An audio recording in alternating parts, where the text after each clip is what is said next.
Good evening. I did like to call the February 17, 2026 Methacton School Board of Directors special meeting to order. Please stand for the pledge.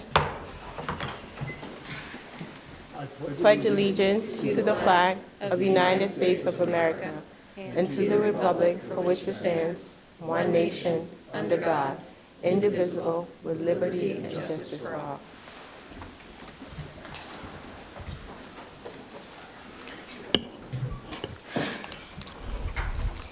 The public is hereby advised of audio and video recording of this meeting for the purposes of rebroadcasting.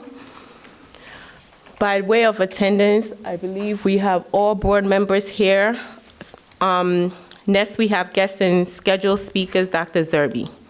Thank you, Madam President. Before we begin, I just want to make an announcement that tonight there are two meetings scheduled. The first one is a special meeting for a specific item looking for the consideration from the Board of School Directors on approving the preliminary budget for the 2026-27 school year.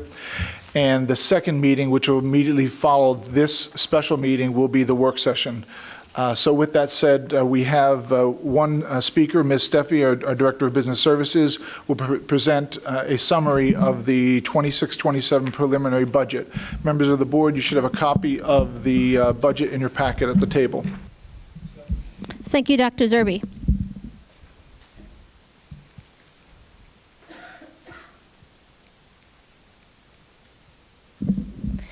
At the January 20th board work session, the draft proposed preliminary budget was presented for discussion.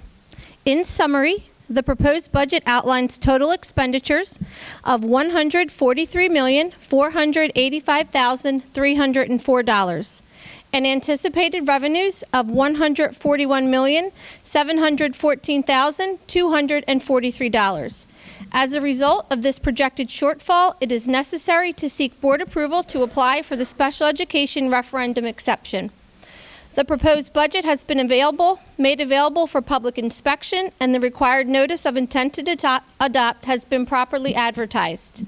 At this time, I am recommending that the board approve the 26-27 preliminary budget as presented on PDE Form 2028 in the amount of $143,485,304. This budget requires a 5.29% tax increase and authorizes the administration to apply for the special education referendum exception in accordance with Act 1.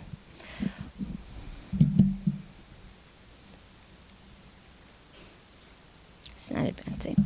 Following approval of the proposed budget, the administration will continue working diligently to identify efficiencies and recognize additional savings wherever possible. In April, I will present the proposed final budget for board consideration, and in May, the final budget will be presented for adoption. That concludes my presentation. Are there any questions for Ms. Steffi to my right? Ms. Graff? Yes, thank you. I just wanted to ask if you could remind us again what the Act 1 index is. 3.5%. So we're looking at Act 1 index of 3.5, and the proposed budget is a tax increase of 5.29. Correct. Great, thank you. Any other questions from board members to my right? Seeing none. To my left, Ms. Perdue? Thank you for the presentation. I do have a quick question for you in reference to the next steps, as you've indicated on the slide. The deadline for Department of Education to issue a ruling on referendum exception, can you just provide a little bit of clarification on what that is and what we are to expect? Sure. Just because we apply for the exception doesn't mean that the state will grant it to us. So once the board gives us approval to apply for the exception, we will apply to the state for the exception, and March 25th is the deadline for them to get back to us whether they approve the exception or not. And then just a follow-up question in reference to that, can the state come back and provide a number, or is it a yes or no in reference to? It would be a yes or a no. Okay, thank you. Any other questions to my left? Ms. Alston? Hi, thank you. Can you just remind us what the Act 1 was last last year and versus this year? 4%, I believe. 4, okay. And this year it's 3.5? 3.5. Okay. And can, and I know we've talked about this in previous meetings a lot, but just for the sake of this vote, can we talk about what the administration, what steps the administration has taken, if you could summarize just to, taking a look at the budget, what areas have been evaluated or reevaluated in the budget, and what other evaluation is planned going forward in terms of expenses? Do you want me to take it? Okay, so how the process works every year is the departments will submit their budget. So once some budgets are submitted, Dr. Zerbe, Dr. Jean, and myself have a look at those budgets. We go through those. That's basically the wants and asks of all the departments and the buildings. We sort of go through those and try to align it with where we're at in terms of projected revenue and Act 1 index. So we've made, I think, probably about $1.5 million in department cuts. We looked at special ed programming, and we were able to reduce professional services by about $1 million. We looked at our supplemental contracts. We were able to reduce about $40,000 there. Any one time that someone has given a resignation or a retirement, that gets looked at. We were able to reduce about 5 positions through that. We reduced a staff nurse position. We cut the number of building subs that we have. We went from 24 to 12. We are looking at transportation, reducing the number of transportation routes, and we have had some success there. We were able to reduce about 2 so far, and that's something we continue to look at. We do anticipate other changes within healthcare and staffing. Did I miss anything? Okay, thank you. And so just so everyone's clear, this exception is based because our special ed expenses are outpacing our revenue, correct? The special ed exceptions are outpacing the Act 1 index by $1.7 million.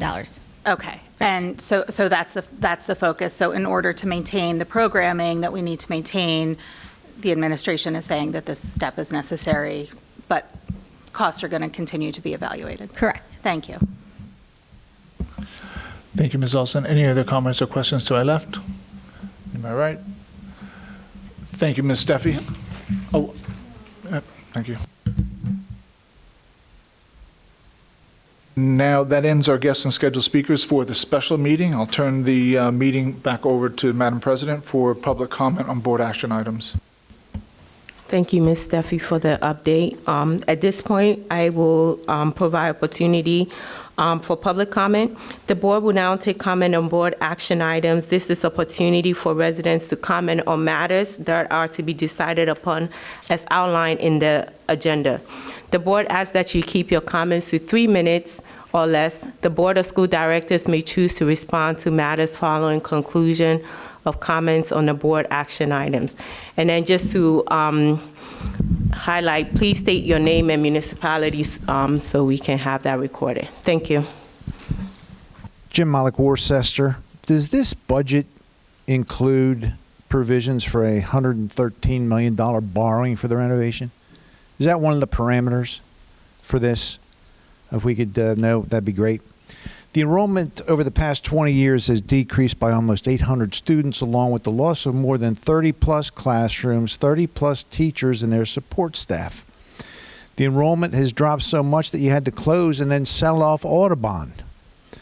And that means less expense and revenue from the sale. And you still can't balance your budget. That's a problem. The current inflation rate's 2.4%.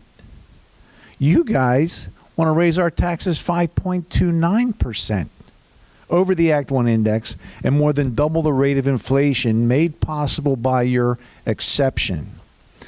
Last year, you applied for the same exception based upon a totally arbitrary tax increase that Mr. Winters admitted he pulled out of his tuchus, quote unquote, so he could get the votes.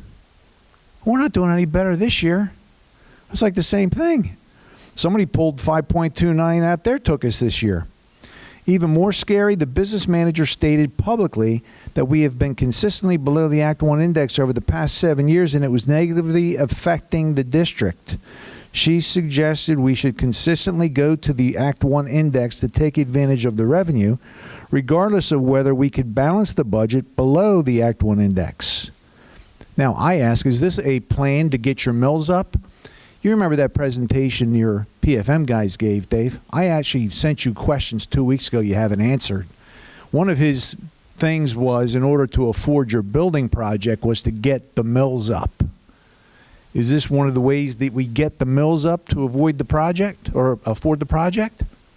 I mean, if you could answer my questions that I sent you 2 weeks ago, I'd appreciate it. Case in point, what I handed you guys is $1.57 million of alternative reductions that nobody mentioned. It wasn't in her presentation.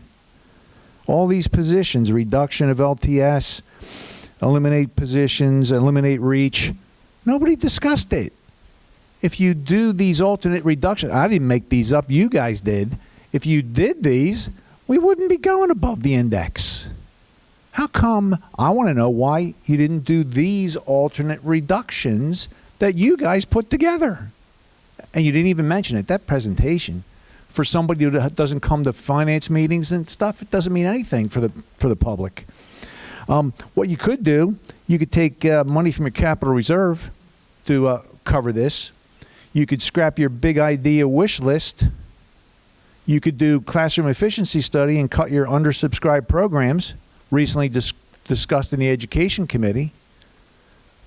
But nothing. I don't hear anything. It's like, oh, you know what? We'll approve more money to the district, and then, yeah, we'll give it a shot and see if we can reduce it. You know where that's going to go?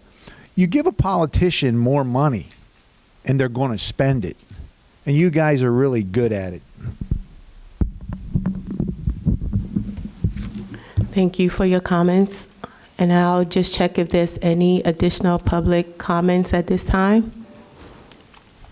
Seeing none, I will move on with the rest of the meeting, and then I will just ask if there's anybody from the board that have any comments or anything they want to respond to. Ms. Steele?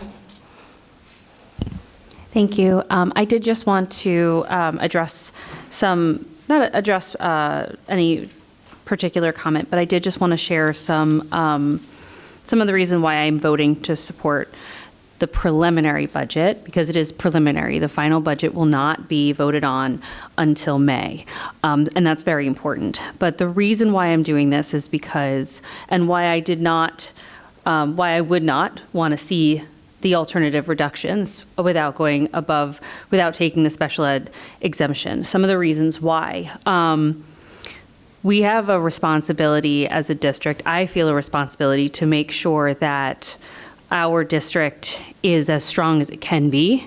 And there is very important work going on in the district right now that could be in jeopardy if we were to start making cuts along those lines. The work being done in our literacy program and our multi-tiered support systems of support will only make our district stronger. And I absolutely believe that it's necessary for us to continue that work for our family and our families in the community and for our community at large. It will have lasting impact, speaking just for the work being done at literacy, which is being done tirelessly by all educators in the district as they learn and implement and grow the knowledge and the application with students. Literacy has an impact across all areas of life and success for all areas of life. And some of the positions that are on the alternative reductions will have an impact on that. And I feel that that is extremely important work for our community.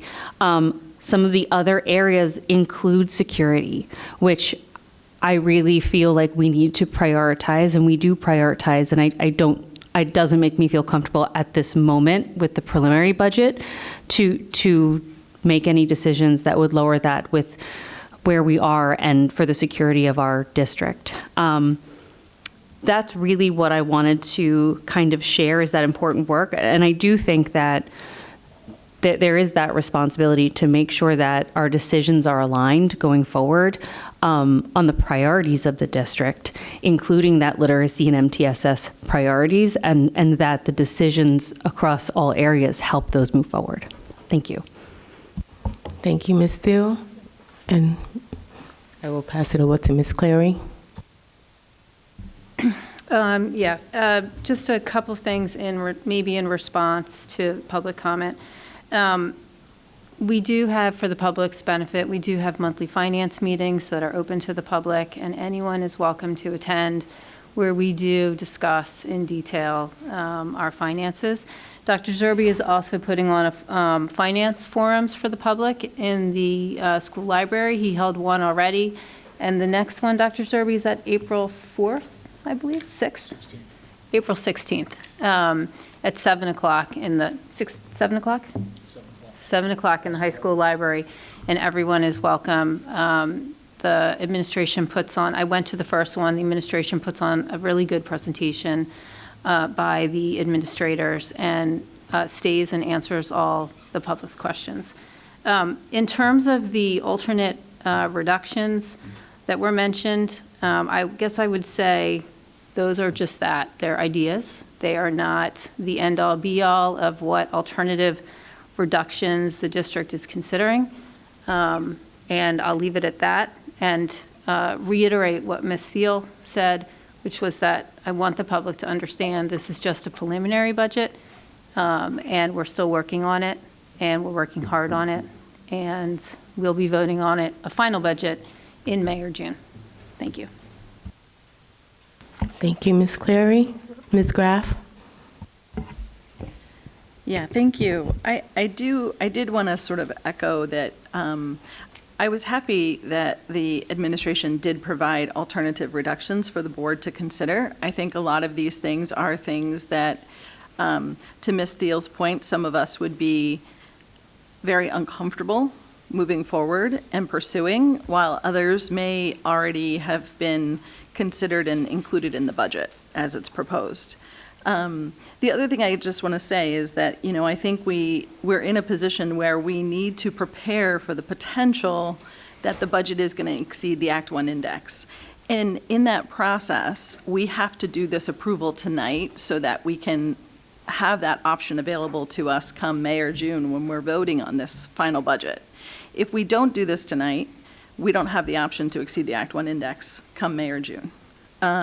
So I think that, along with that, we are accountable to supporting our special education programming. And as those costs continue to grow, we need to continue to support those programs for our students.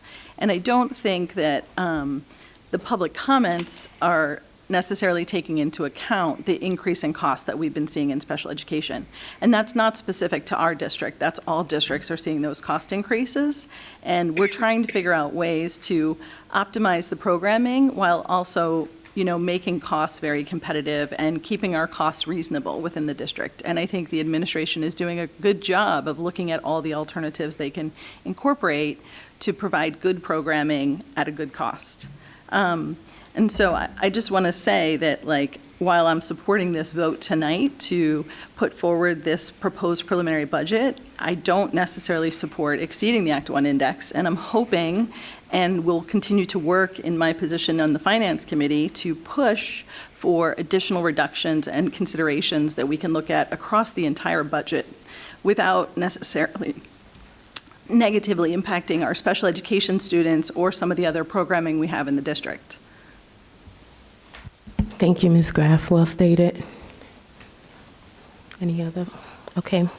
And then with that, I will ask for a motion. So may I have a motion to approve item 7.1 as presented regarding the 2026-2027 preliminary budget, which is to proceed with the PDE 2028, requiring a 5.29% tax increase and authorize the administration to apply for special ed referendum exception in accordance with Act 1. Ms. Chanda, second. Ms. Thiel.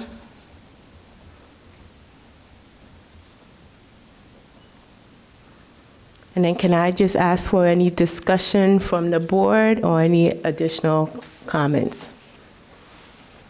Okay, seeing none, do this have to be a roll call vote? No. No, okay. Okay, so seeing none, I will ask all in favor. All opposed? Any opposed? All right, so that motion carries 9-0.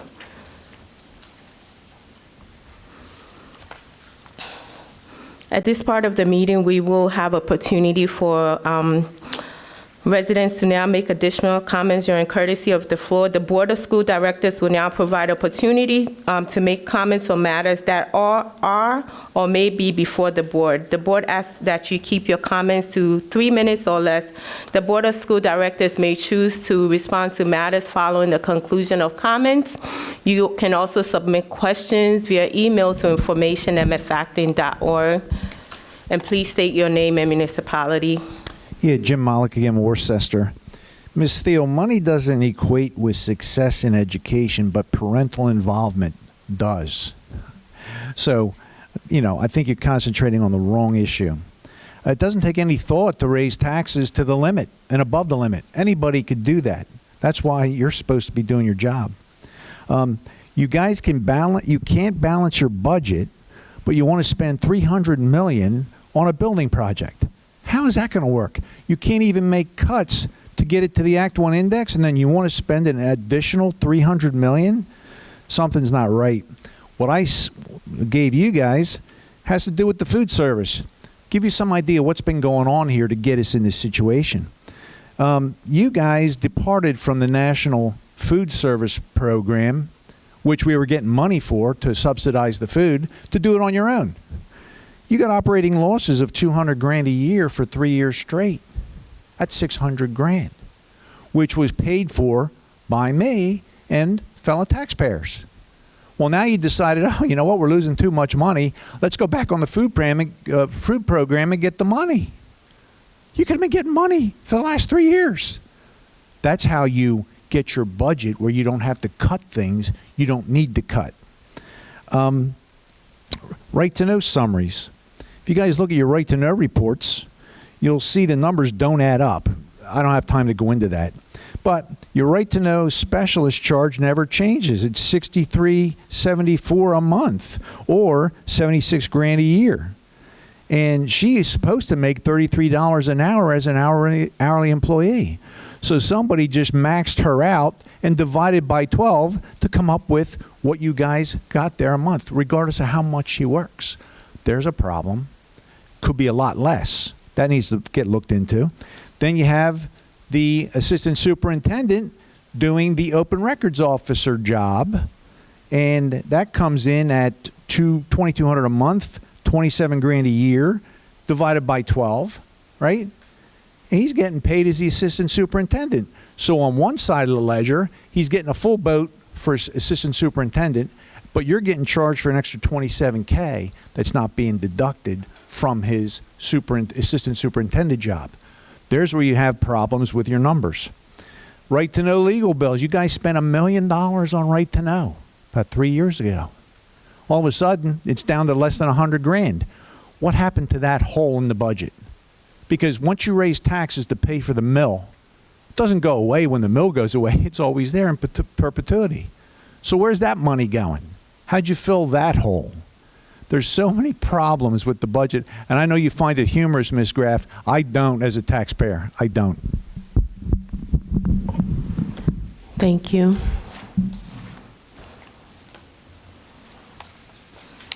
I'll just check if there's anyone else for courtesy of the floor. All right, at this point, I will close the courtesy of the floor, and I will just see if any board members have any comments. Yes, Ms. Austin? Just asking for one point to be addressed about the school lunch program, if the money was a loss to the district, the operating loss. Was that the district's operating loss, if you can clarify? Yeah, I believe when he refers to $200,000, $100,000 was the operating loss, or the actual cash loss to the district. The rest was the operating loss to the vendor. Thank you. And then with that, if there's no other comments, I will ask for a motion to adjourn this special meeting. All right, Mr. Winters, second. Ms. Cleary? Okay, with that, this meeting is adjourned, and we will continue with the work session shortly after this.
Perfect. She's ready to go.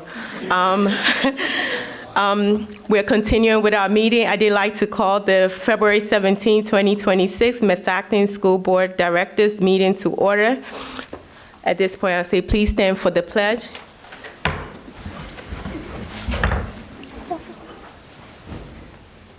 I pledge allegiance to the flag of the United States of America and to the republic for which it stands, one nation, under God, indivisible, with liberty and justice for all. Thank you. That's great.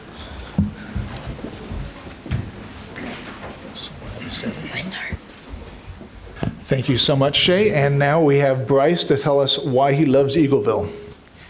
First and foremost, I want to thank you all for being here. My name is Bryce Stockey, and I am a fourth grade student at Eagleville Elementary School.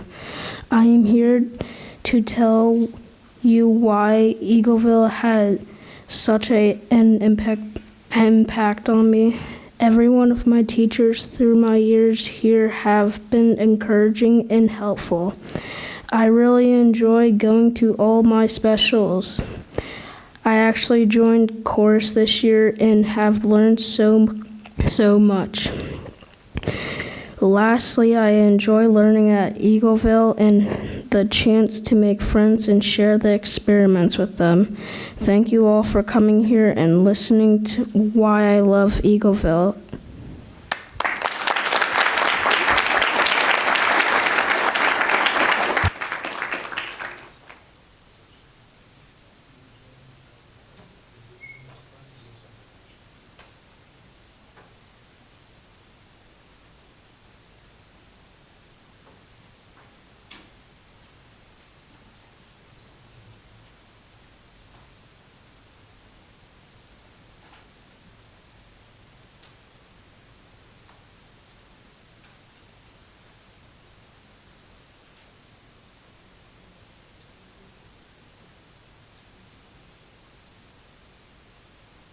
These are junior school board director certificates. Congratulations.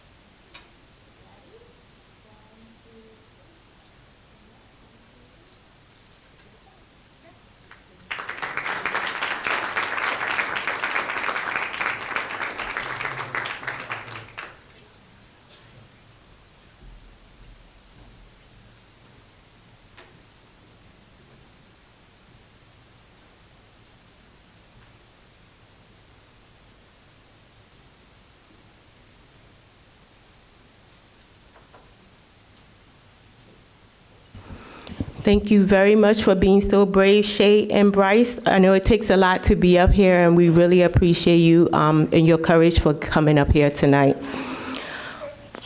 With that, I would like to say the public is hereby advised of audio and video recording of this meeting for the purposes of rebroadcasting. And typically, we're checking attendance, and as all board members still remain available after the special meeting, we will now move on with our agenda and go to recognition of guests and scheduled speakers. Dr. Zerby. Thank you, Madam President. This evening, we have a number of presentations. The first, the Spirit of Methacton Award. I'd like to recognize Dr. Corcoran, principal of Eagleville Elementary School, who's going to help us recognize a number of outstanding individuals. And then that is followed by Mr. Kenwood and Ms. Steffi across some of the other support areas within the district. Dr. Corcoran.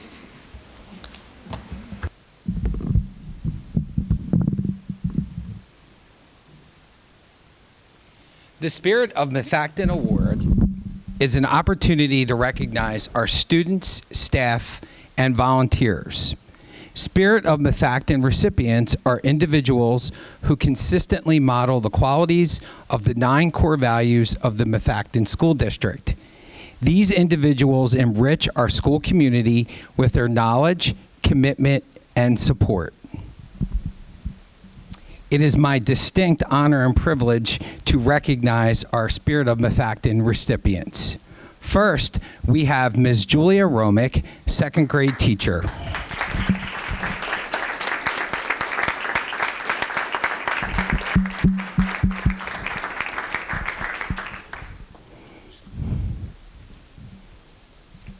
Ms. Romick creates an engaging, warm, and respectful learning environment for each student in her classroom.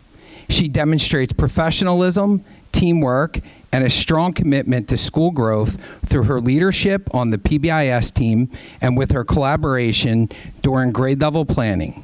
Her respect and rapport with Eagleville students supports student success and help define our Eagleville school community. Thank you, Ms. Romick.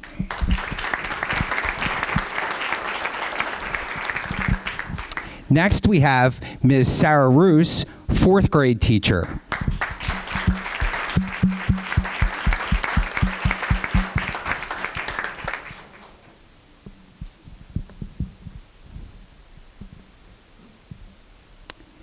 Ms. Roos consistently leads by example, taking initiative and getting things done with humility and purpose as a valued member of our PBIS team and her grade level team.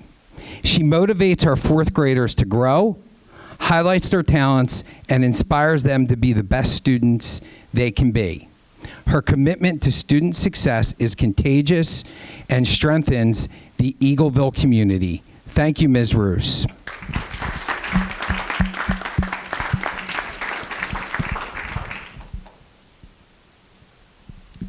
Next, we have Mrs. Heather Regina, Secretary to the Principal.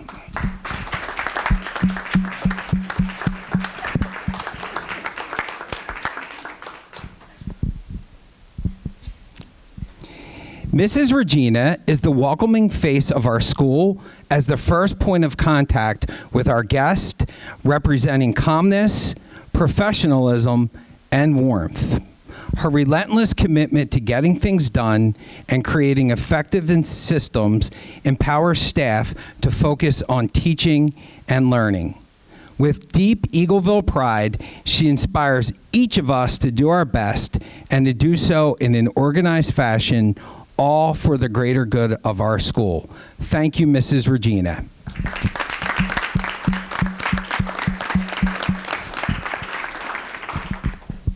Next, we have Mrs. Colleen Darfler, Instructional Assistant.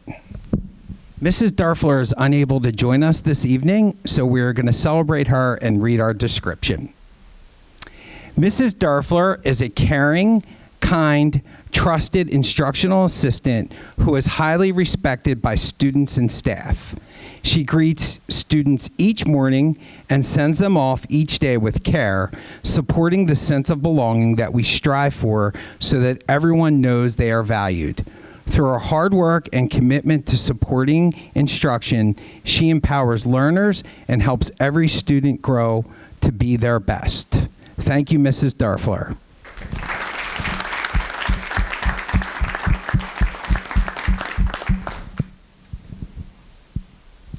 Next, we have Mr. Eric Leonetti, parent volunteer.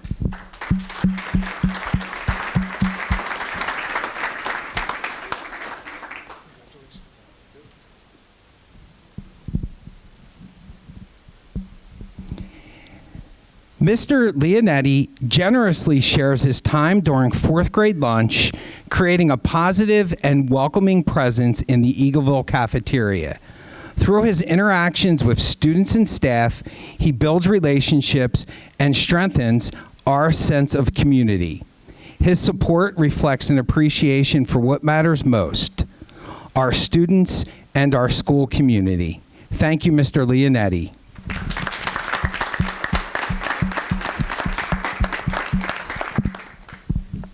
Next, we have Mrs. Sarah Riley, parent volunteer.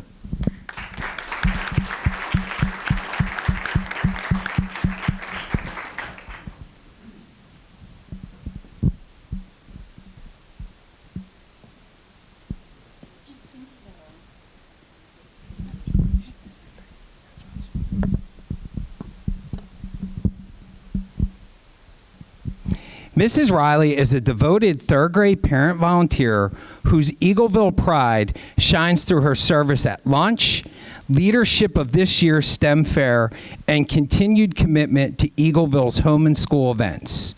Her kindness, patience, and positivity strengthen our teamwork and appreciation of our community.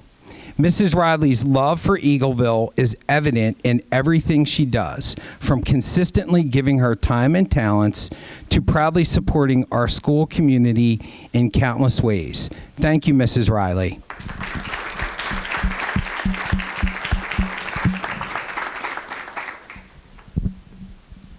And next, we have our student recipients. So first, we have Ryan Collis, fourth grade student.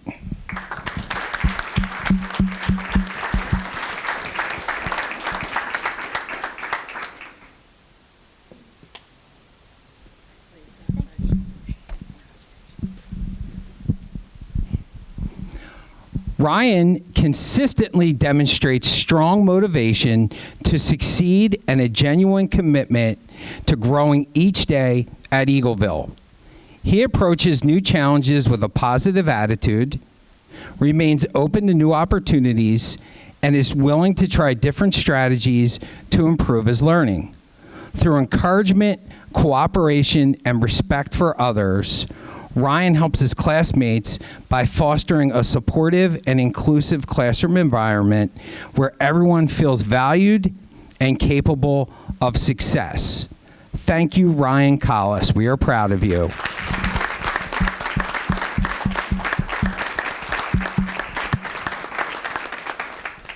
And our last student award recipient is Tiago Tinoco Sanchez, fourth grade student. Let's give him a round of applause. Tiago is unable to join us this evening, but we all had an opportunity to meet Tiago when we were visiting classrooms, and so it is my honor to share. Tiago is a student who shows the spirit of Methacton through his kindness, respect, and his willingness to help others. Each morning he arrives ready to learn and motivated to succeed. Whether he's tackling a challenging math problem, preparing to write an ELA, or helping others on the soccer field, Tiago is always ready to support a classmate, offer encouragement, or make sure someone feels included. He treats everyone with patience and fairness, creating a welcoming environment wherever he goes. Thank you, Tiago Tinoco Sanchez. We are proud of you.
Michelle Petco is our Spirit of Methacton Award winner for Farina Education Center. Michelle Petco truly embodies the spirit of Methacton through her unwavering commitment to our district and community. As an essential member of the curriculum department, Michelle is an effective communicator, a master organizer, and someone who consistently anticipates the needs of both the department and the wider staff. Her ability to motivate, empower, and support others strengthens teamwork and helps transform ideas into action. A proud Methacton alum, dedicated parent, and long-standing volunteer, Michelle brings a deep appreciation for our district's heritage and a genuine desire to nurture those around her. Her commitment, openness, and care enrich our community every day, making her a deserving recipient of the Spirit of Methacton Award. Thank you, Michelle.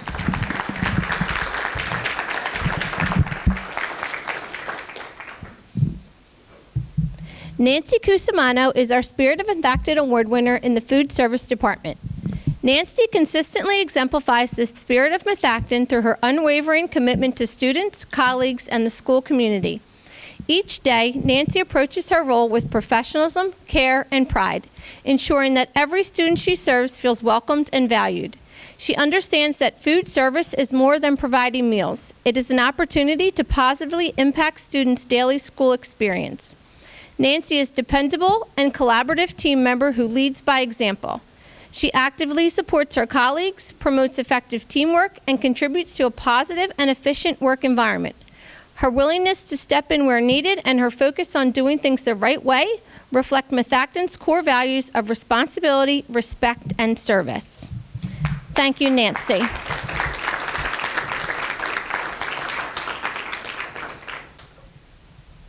Bill Mason is our Spirit of Methacton Award winner in the Transportation Department. Bill exemplifies Methacton's core values through his unwavering professionalism, commitment to safety, and genuine care for students. He understands that a school bus ride is an extension of the school day, and he approaches his role with the same sense of responsibility and purpose as any classroom educator. Bill consistently greets each student with a warm smile and a friendly good morning as they board the bus and ends their day with a kind good night as they depart. Through these small but meaningful actions, he builds positive relationships and fosters a sense of belonging. Bill promotes an atmosphere of acceptance, respect, and inclusion for every student who rides his bus, ensuring all feel valued and supported. Through his daily actions, Bill models the spirit of Methacton and positively impacts the lives of students, families, and school community. Thank you, Bill.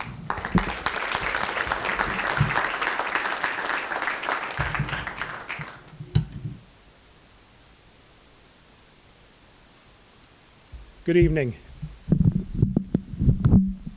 It's my honor and privilege to nominate Mark Dragone, maintenance mechanic at Methacton High School, for the Spirit of Methacton Award. Mark is an exceptional craftsman whose skill, reliability, and positive attitude have made a significant impact at the high school, where he has worked independently throughout the entire school year, while the second maintenance mechanic has been out on leave. Despite this challenge, Mark has consistently gone above and beyond, willing to step in wherever help is needed and ensuring the building remains safe, functional, and welcoming for students and staff and visitors. Mark has also selfishly supported our custodial team with snow removal, including early mornings and weekends, demonstrating true commitment and teamwork. Mark's dedication, work ethic, and readiness to serve others truly embody the core values of the Spirit of Methacton Award.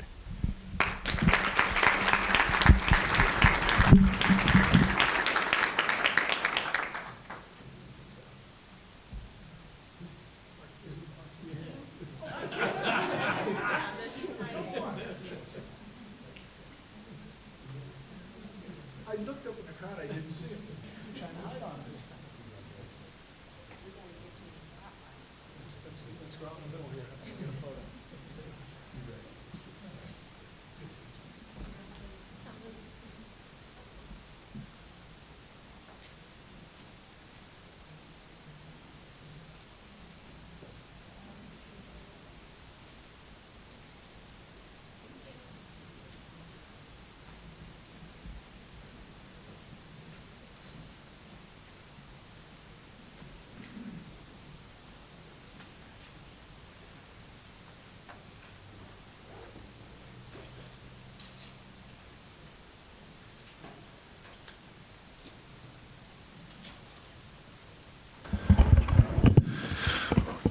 Madam President, we'll just give people like 2 or 3 minutes to leave after this recognition, and then we can start back up in the meeting again. Just bringing to everyone's attention that we do normally celebrate the Spirit of Methacton at the end, the voting meeting every month, but because we weren't able to recognize the Eagleville family and the Farina folks in January because of the weather, we brought them here for you this evening to recognize. So we appreciate you being flexible in doing that. Next on the agenda for guests and scheduled speakers is Methacton High School renovation. I know we have ICS and the Schrader Group present this evening, and they will be presenting this evening primarily in reflection of an action item that you'll find on the agenda, which is item 13D, high school renovation, which is authorize the administration to proceed into design development phase. With that, I understand that the presentation has a number of animations in it, so we would like, if the board would be so kind, to gather the handout that you have at your table, and we'll take a seat in the audience so we can see the animations. Thank you very much.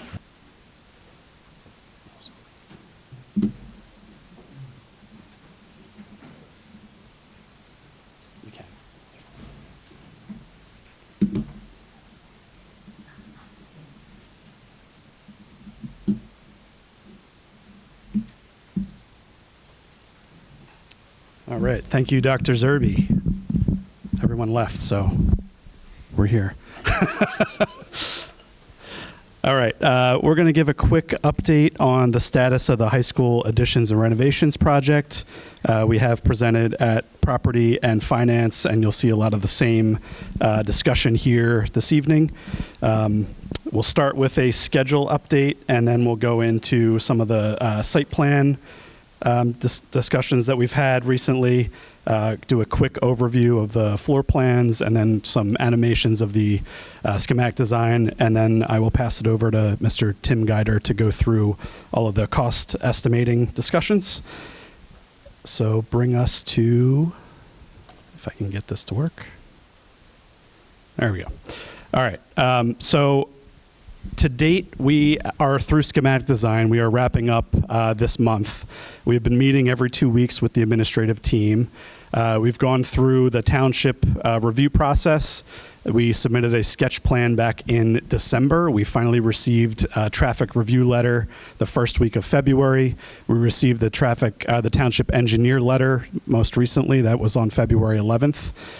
Just highlighting a couple of key points to come out of those review items here in green. There will be an additional waiver for cartway width, which is essentially the width of Crebo Mill Road. That is currently not up to the standard set in the ordinance. So we'll just need a waiver from that. That's an existing condition. They've also identified several waivers regarding the sidewalks and curbing along Germantown Pike, Crebo Mill Road, and Mill Road. The ordinance for the township requires sidewalks along all of those roads and curbing, and the district will look for waivers for those items, likely to be deferred once there are connections to be made to those sidewalks. We did confirm the following zoning variances that we knew about, and we've spoken to the board previously: the front yard setback, the parking setback. Those are both pre-existing conditions, and the township has recognized those as such. And we will be requesting additional, the township has requested additional information regarding the on-site circulation and parking situation. There have not been too many comments in the letters we've received to date. Next steps, we have zoning application submission in early March for a zoning board hearing in April. And then Planning Commission, we're planned to be at that meeting on March 26th. So the end of schematic design ends next week, where we hopefully vote to move into the design development phase, and we'll get into a little bit about what that means later in the presentation. So as far as the site goes, this is what was presented last and submitted to the township. You can see, if I can do my laser, along here, everything in the colored area is essentially the areas of the site that we are touching as part of this project. So the existing access road remains as it is. There is a new access point off of Kriebel Mill for buses, and then you can see the yellow area is the proposed addition for the high school. The proposed student entry points are located here in the red area, so one in the new addition and one over where they currently have the east wing entry point. In this plan, we were planning on keeping the parent drop-off essentially the same as it was. So they would enter in through here and come back out. So that queue length is essentially what you have today. What's changed here was the bus entry and exit, so the buses would come in, loop around, this loop up here, and come back down the same entry point. And then students would enter and exit the same as they do today through the main access road. What we realize is that not improving the parent drop-off is probably not the best idea. There's currently issues with cars stacking out on Kriebel Mill, so the township will likely, when they do provide comment, require us to make some improvements. So what can we do to improve those that option there? What the team looked at was essentially bringing the bus loop around where the current parent drop-off is, so coming in from that one point, all the way around through that turnaround as well, and then coming back out the same exit. So you do have one point of entry and exit for the buses, a nice long length to get all of the buses on site. And again, that would create them going in those two access points along the site here. Parents would come in through that middle access point. They would be able to queue a little bit longer inside the site, get them off of Kriebel Mill Road. They would loop around that staff lot, which is lot 8, and then come out the same access point that they enter the site. And students, again, would enter the same point that they currently do. The problem with this is that we lose 91 parking spaces around that staff lot because of the queue. So that might be non-negotiable.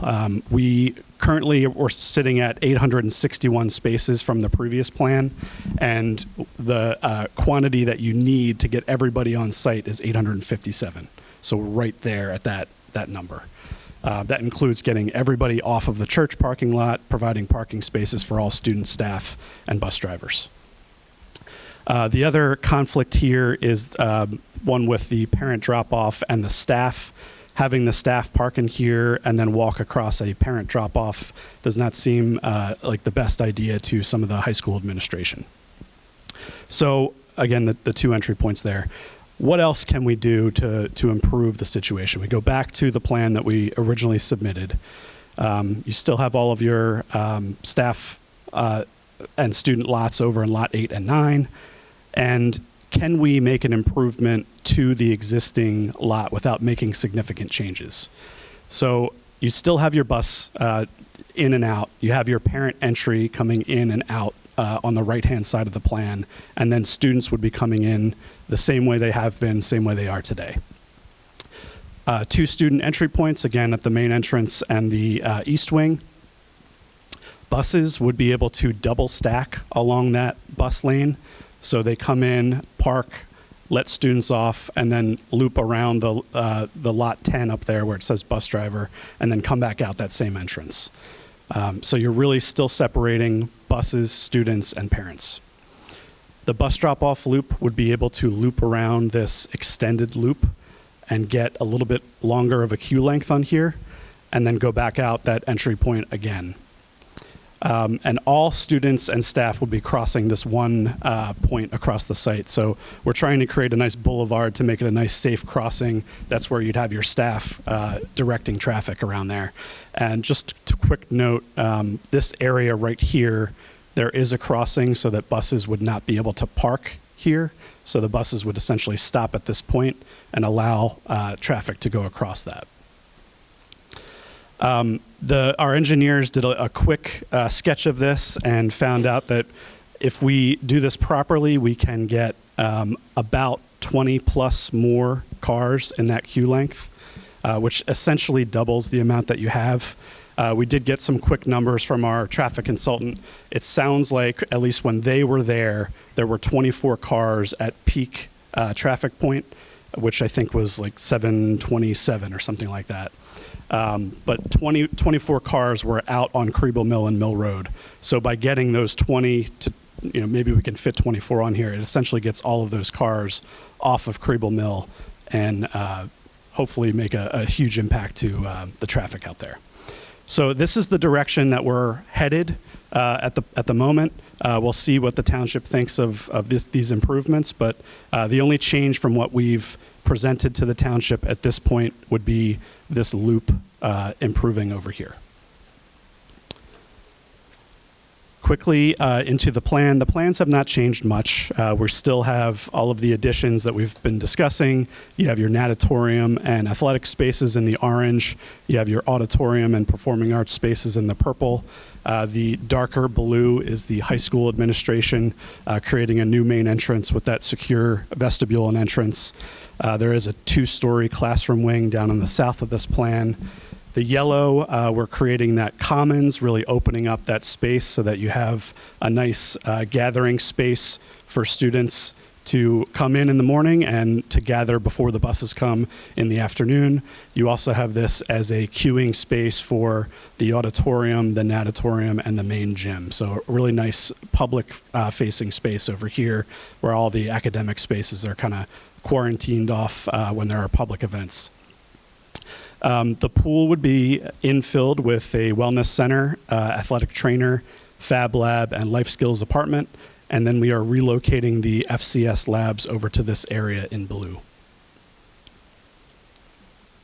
Second floor basically reflects what's happening on the first floor. Again, the classroom wing is 2 stories, so it's essentially the same as what you see on the first floor. We are moving the district data center from Farina over to the high school, so there's a space on the second floor designated for that. The high school administration has some space up on the second floor, and we've talked about the balcony of the auditorium having a dual purpose as an LGI space as well. So you can use that when the auditorium's not in use. And then you see the second floor of the pool space.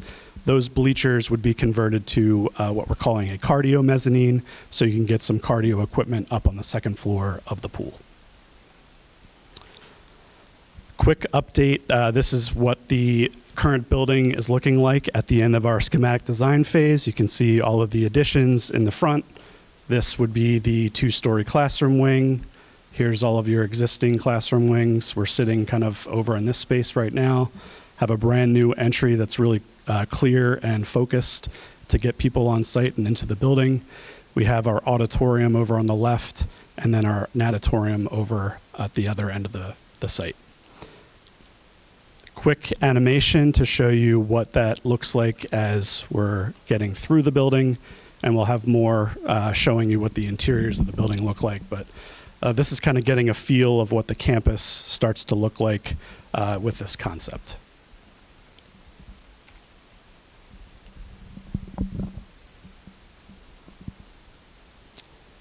And then quickly, we're developing the interiors very quickly. You can start to see what that new main entrance looks like. There's actually some natural light coming into the building, which is a nice change to what we currently have. Looking back in this direction, you can see there's the new connecting stair on the right-hand side. We're looking down the corridor, so down to the left would be down towards the pool. We have our auditorium on the left-hand side, and then the common space is right under that sign, so you can see how that could act as a pre-function area for auditorium, gymnasium, and pool. So those are some quick schematic updates. We'll get into next steps and the cost estimate. Thank you, Devin, and hello everyone. So over our team since January 16th, when we got the final plans and the narratives for the schematic design, put forth a lot of effort and due diligence in putting this estimate together. So we started by initiating our own internal estimate. We did also engage a third-party estimator for additional quality assurance on our side, and then we shared the first draft on February 4th. So it took a little bit over 2 weeks to complete that. once we got to that first draft, we really went back to that October 2025 budgetary estimate that was put together by CHA, and we did flag a discrepancy with the square footage, which we'll talk about on the next slide. But then we also met with the design team, reviewed all the assumptions that we were making, made sure that our scope was complete, and everything was intact with what they envisioned the project to be. We updated the estimate, reviewed it with the administration, that draft. Finally, on February 6th, we received that third-party estimate, confirmed our scope and takeoffs and unit costs, and finalized the estimate. And then last week, shared that final estimate with the administration, and then property committee and finance committee. This table on this slide compares the square footage estimates from the concept phase back in October to the schematic design phase currently that we're working with. So you can see the renovation square footages are roughly the same at 34,750 previously and 33,100 today. But a big difference was in the total addition. So back in October it was 83,700. And today we're at 103,190 square feet. It's just under 20,000 square foot difference. You can see the breakouts that we have first floor and second floor on the right-hand side. When we went back to that previous estimate, we didn't have a breakout, so we're just working from the total square footage that was used in that previous estimate.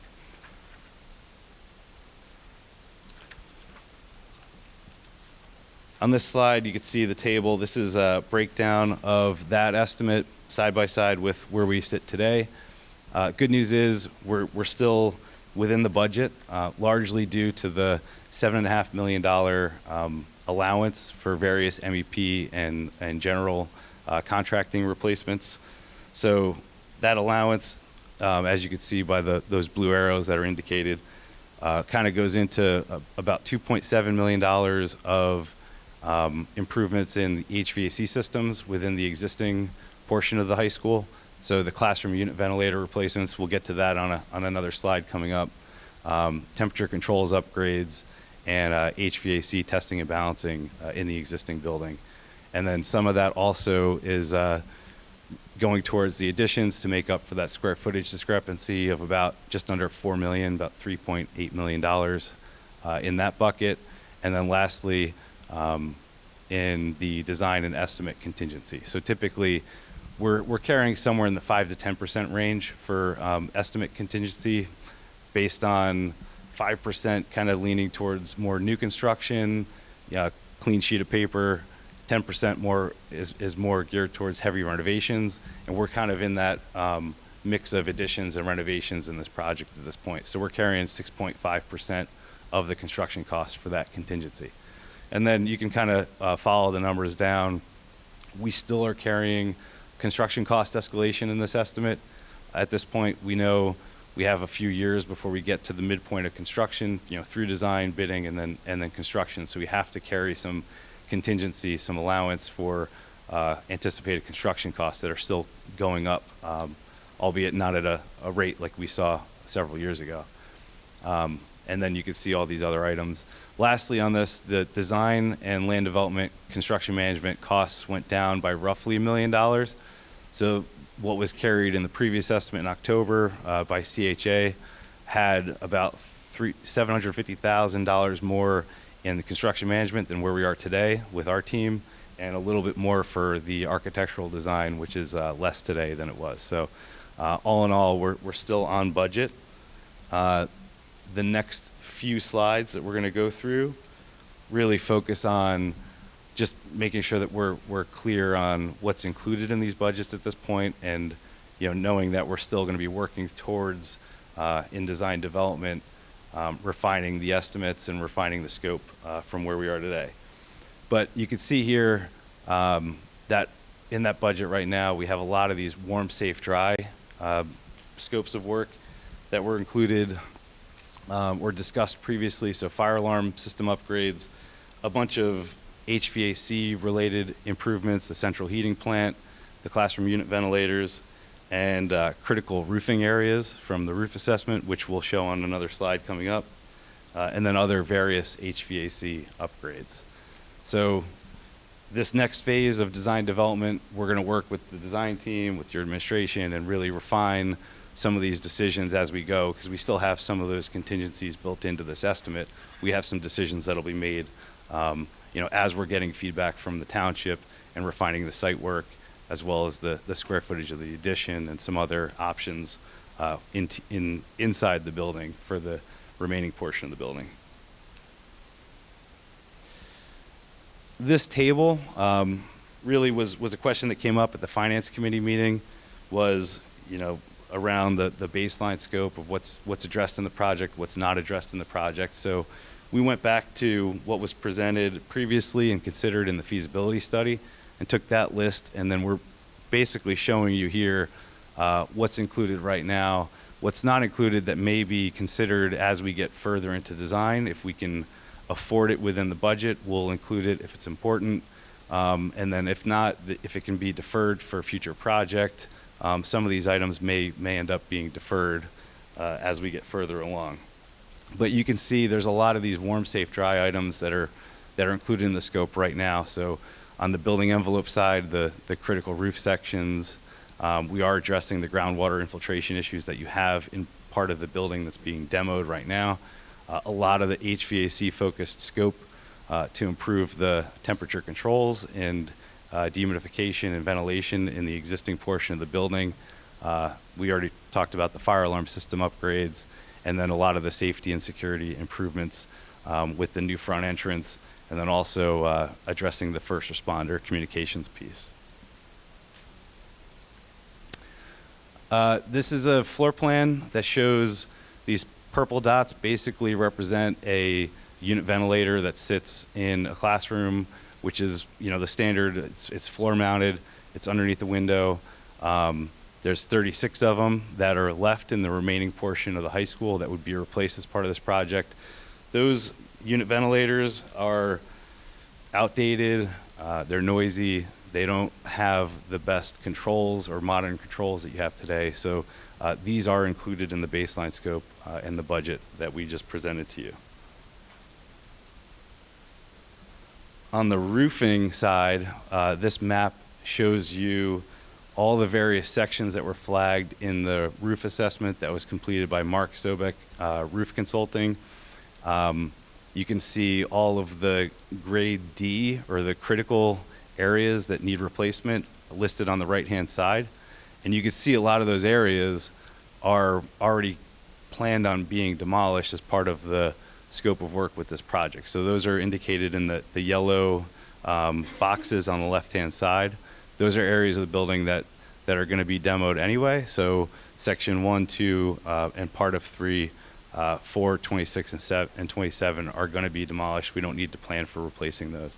The remaining portions of section 3, 5, 6, and 7, and 22 are indicated in green on this map, and those are included in the budget to be replaced. I think Devin's going to talk about the schedule, and then we have one more slide after this. All right, so what happens in design development if you do approve us next week to move into this phase? We'll continue to meet every 2 weeks as we have been. We really would like our end user meetings to begin in the design development phase to get all of our feedback from the high school staff, from students, and from the parents and communities. We'd like to hold several of those sessions just to understand what each of those groups is looking for as part of those renovation and addition projects. Land development approvals will continue even beyond the design development phase. So we are going to have a zoning hearing in April. We're hoping to be in front of the Planning Commission in March, and then continue that process through the Board of Supervisors all the way through the fall of 26. And then the longest term approval is the Montgomery County Conservation District. We have submitted, and we're going to continue to work with them through the spring and the fall of 2026. As Tim will mention, we're going to continue estimating and value engineering through this process. We'll be back for monthly board updates, property committee, and finance committee, and then this phase goes through August of 2026. and then we'll look to move into the final phase, which is construction documents.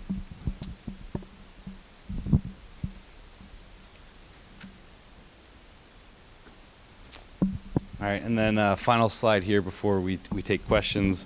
One other question that was raised at the property committee meeting was around the deliverables to expect at design development, and what the professionals that you're hiring, ICS and Schrader Group, what we're responsible for, and what we're how our services are kind of split up. So what we did, we took that feedback and we built what's called a RACI chart or responsibility matrix. So really it shows who's responsible and does the work, who's accountable for the final decisions for these different areas, who's consulted and provides input, and who's just informed and kept updated. So as far as Schrader Group and ICS, you can see that we're involved heavily in all of these major tasks at design development. With Schrader Group really responsible for completing and developing the design development drawings and specifications, all the architectural plans, the site civil plans, mechanical, electrical, plumbing, and structural plans. And also the coordination between your security department, the technology, IT, and AV coordination. ICS, as the owner's rep, is responsible to do the detailed cost estimate like we just did with schematic design, but we'll have a lot more information at that next design step to do a complete estimate across all these different trades. Today we have good architectural drawings and good site plans, but we will have a lot more details in the next coming months. Constructability review to make sure that those parts and pieces are coordinated. Our team will do that. We'll develop a construction phasing plan and schedule for construction, and then also lead the value engineering effort to make sure that this project is on budget in the end. So with that, we will take questions. We'll ask the members of the board to take their seat at the table.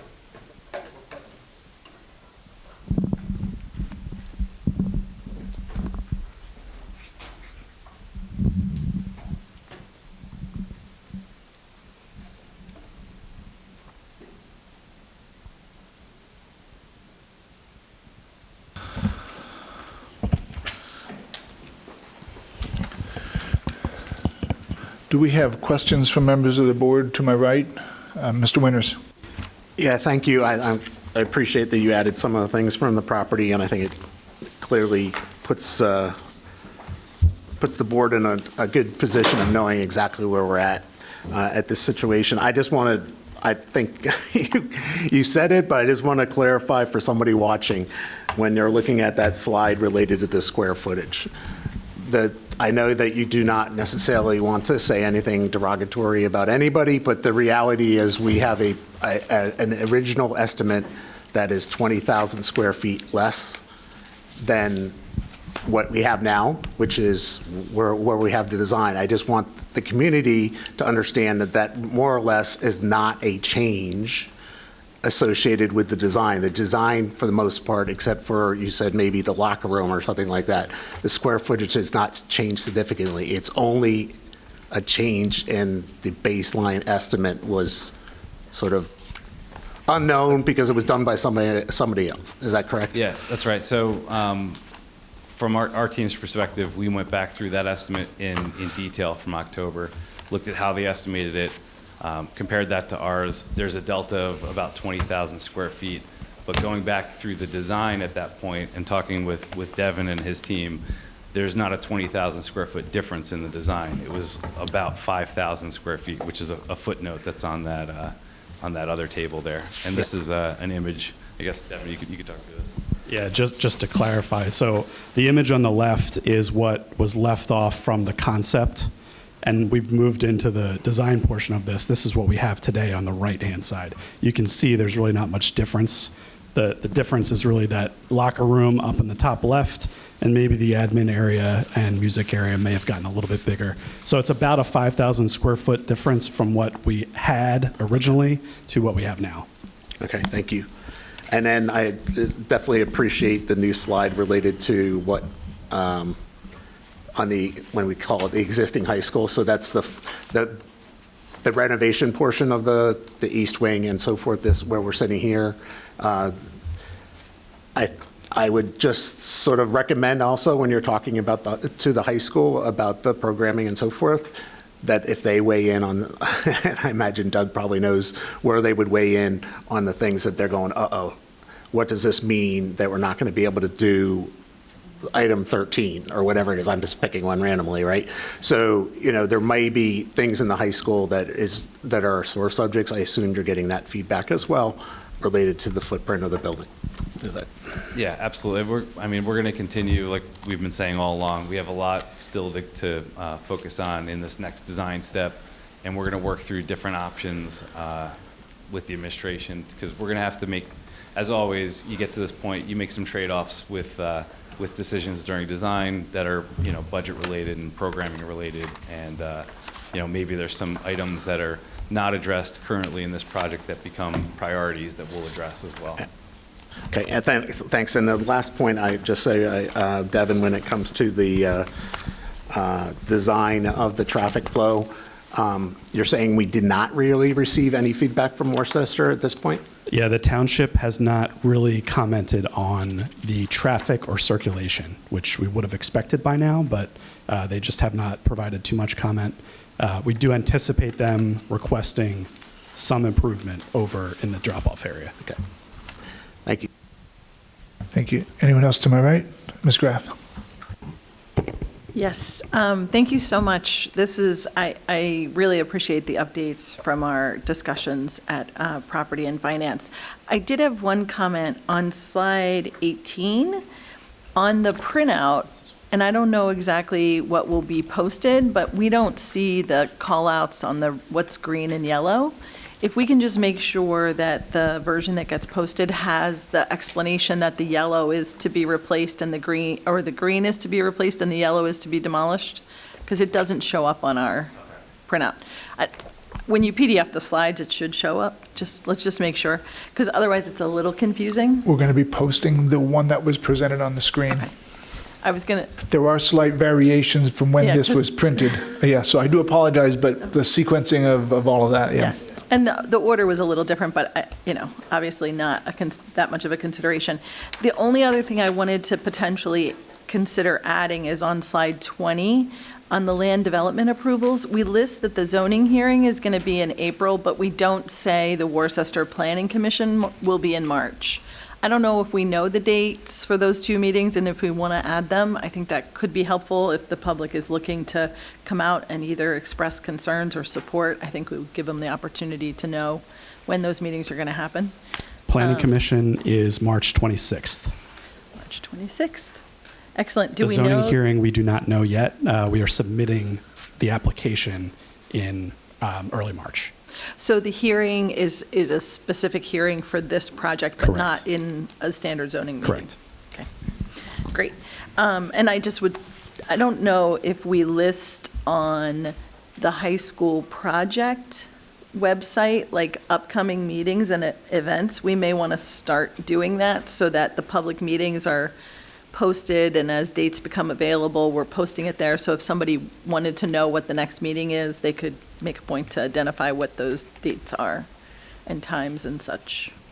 But otherwise, I will say, like, this chart that you've added on the baseline scope is so helpful. As we discussed the other day, I think it was a little bit like, we're not sure exactly what's included, and this helps the board to really understand what we are doing. So I really appreciate it. Thank you.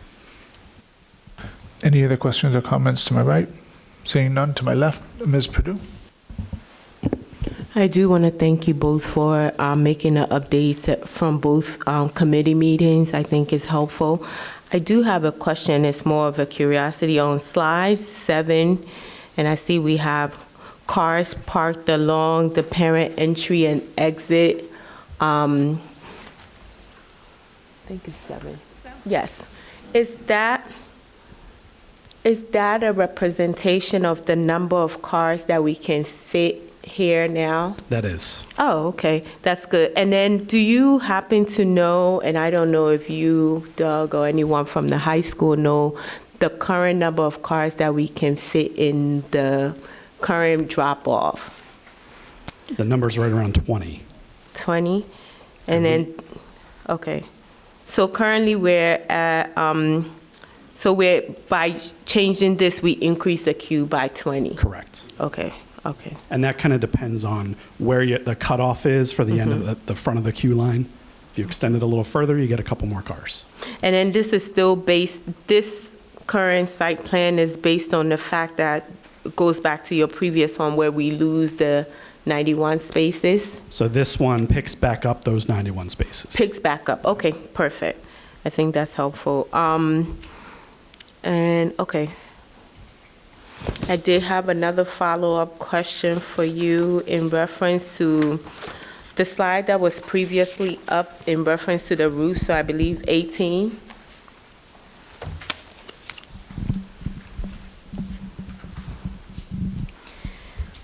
So we have all the different sections noted as far as what will be demolished or partially demolished. I did have a question about 3, but I think you clarified it just because.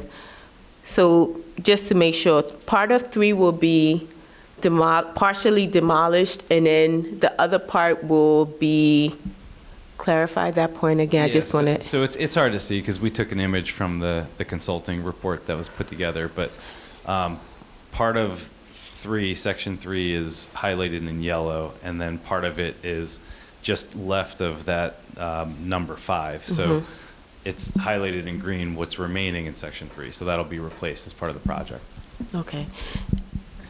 Okay, and then section 8, I was a little bit confused on. So what's part of it is yellow, or is it just the way it's represented? Yeah, so that's just, it's a representation of kind of what the demolished section of the building will be before the addition gets added. So part of that section 8 will be demolished, but that section wasn't listed as a grade D. So all we're showing on the right-hand side is the critical areas that were flagged in the roof assessment. Okay. And then separate from that, there are no grade C sections, so only what will be left will be grade B and A. So that's there's no high priority items left on the roofing assessment. Okay, and then can I just confirm, and I don't know if Dr. Sorgini or Doug, based on the other sections, based on our timeline now, do we have an estimate for the condition that those other roofs will be in? I don't know if that's clear. We don't have one for right now. We do have those assessed every year, and at their most recent assessments, those were A's and B's. So right now, they're still doing well, and we do expect that they'll remain that way for some time to come.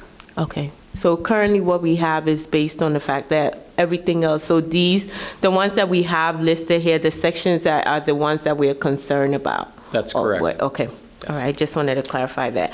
And I think that's it for me, but thank you. Thank you. Ms. Clary?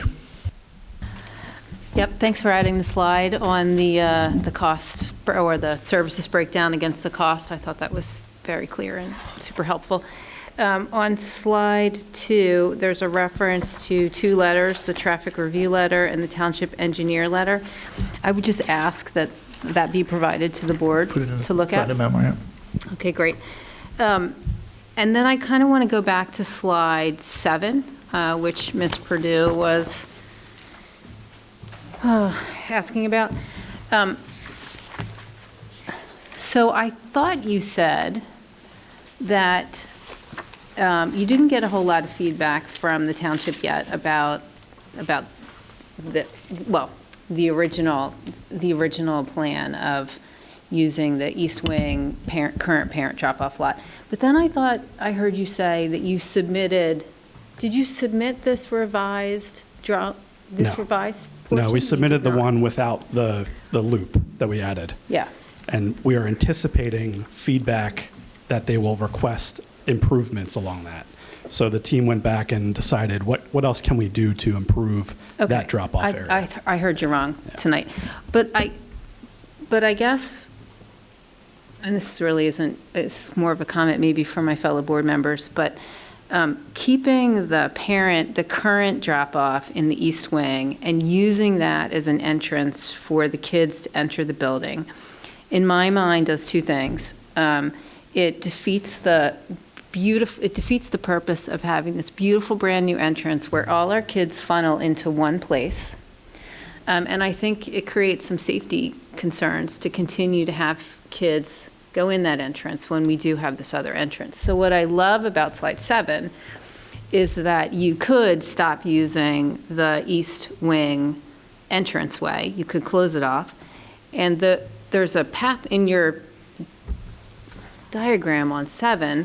There is a pathway that leads right to, can you go to there's another picture that shows like a pathway. That right there, that pathway that goes from that new loop that conjoins with the student entry. Like, to me, that is, you've got one entrance, everybody rolling in the same direction, less staff, maybe potentially with different entrances. So I guess my concern is that this isn't going to go anywhere unless, what I think I'm hearing is this isn't going to go anywhere unless the township comes back and has concerns with just keeping the standard east wing entrance. No, I don't think that's the case. I think there's a push from everybody involved to improve that current setup because they know that everybody knows there are issues on Creeple Mill. Okay, that makes me feel better. Yeah. So what we submitted was kind of the minimum, and we couldn't turn back after we submitted something more. Okay. So we wanted to hear some feedback so that we could improve that. Now the administrative team is pushing. We need to make some improvements. So let's go ahead and resubmit that new sketch that you just saw. They're still working on engineering, but they're moving forward in that direction. Okay, that makes me really happy to hear. And that number is included. There's some cost associated with that added loop, and that is in the cost estimate that you saw tonight. Okay, all of the anticipated additional costs. Correct. You're saying, right? Okay, all right. I just love the idea of being able to fully use the commons that you're creating and the one entrance. I just think that is fabulous. And I think with that, I don't have any other questions. Thank you. Thank you. Ms. Thiel? Yeah, thank you so much. I just have first, thank you for this. It's extremely easy for me to understand. So thank you so much for that. I just had just a timeline question when it came to this here. Sorry, the parent drop-off area.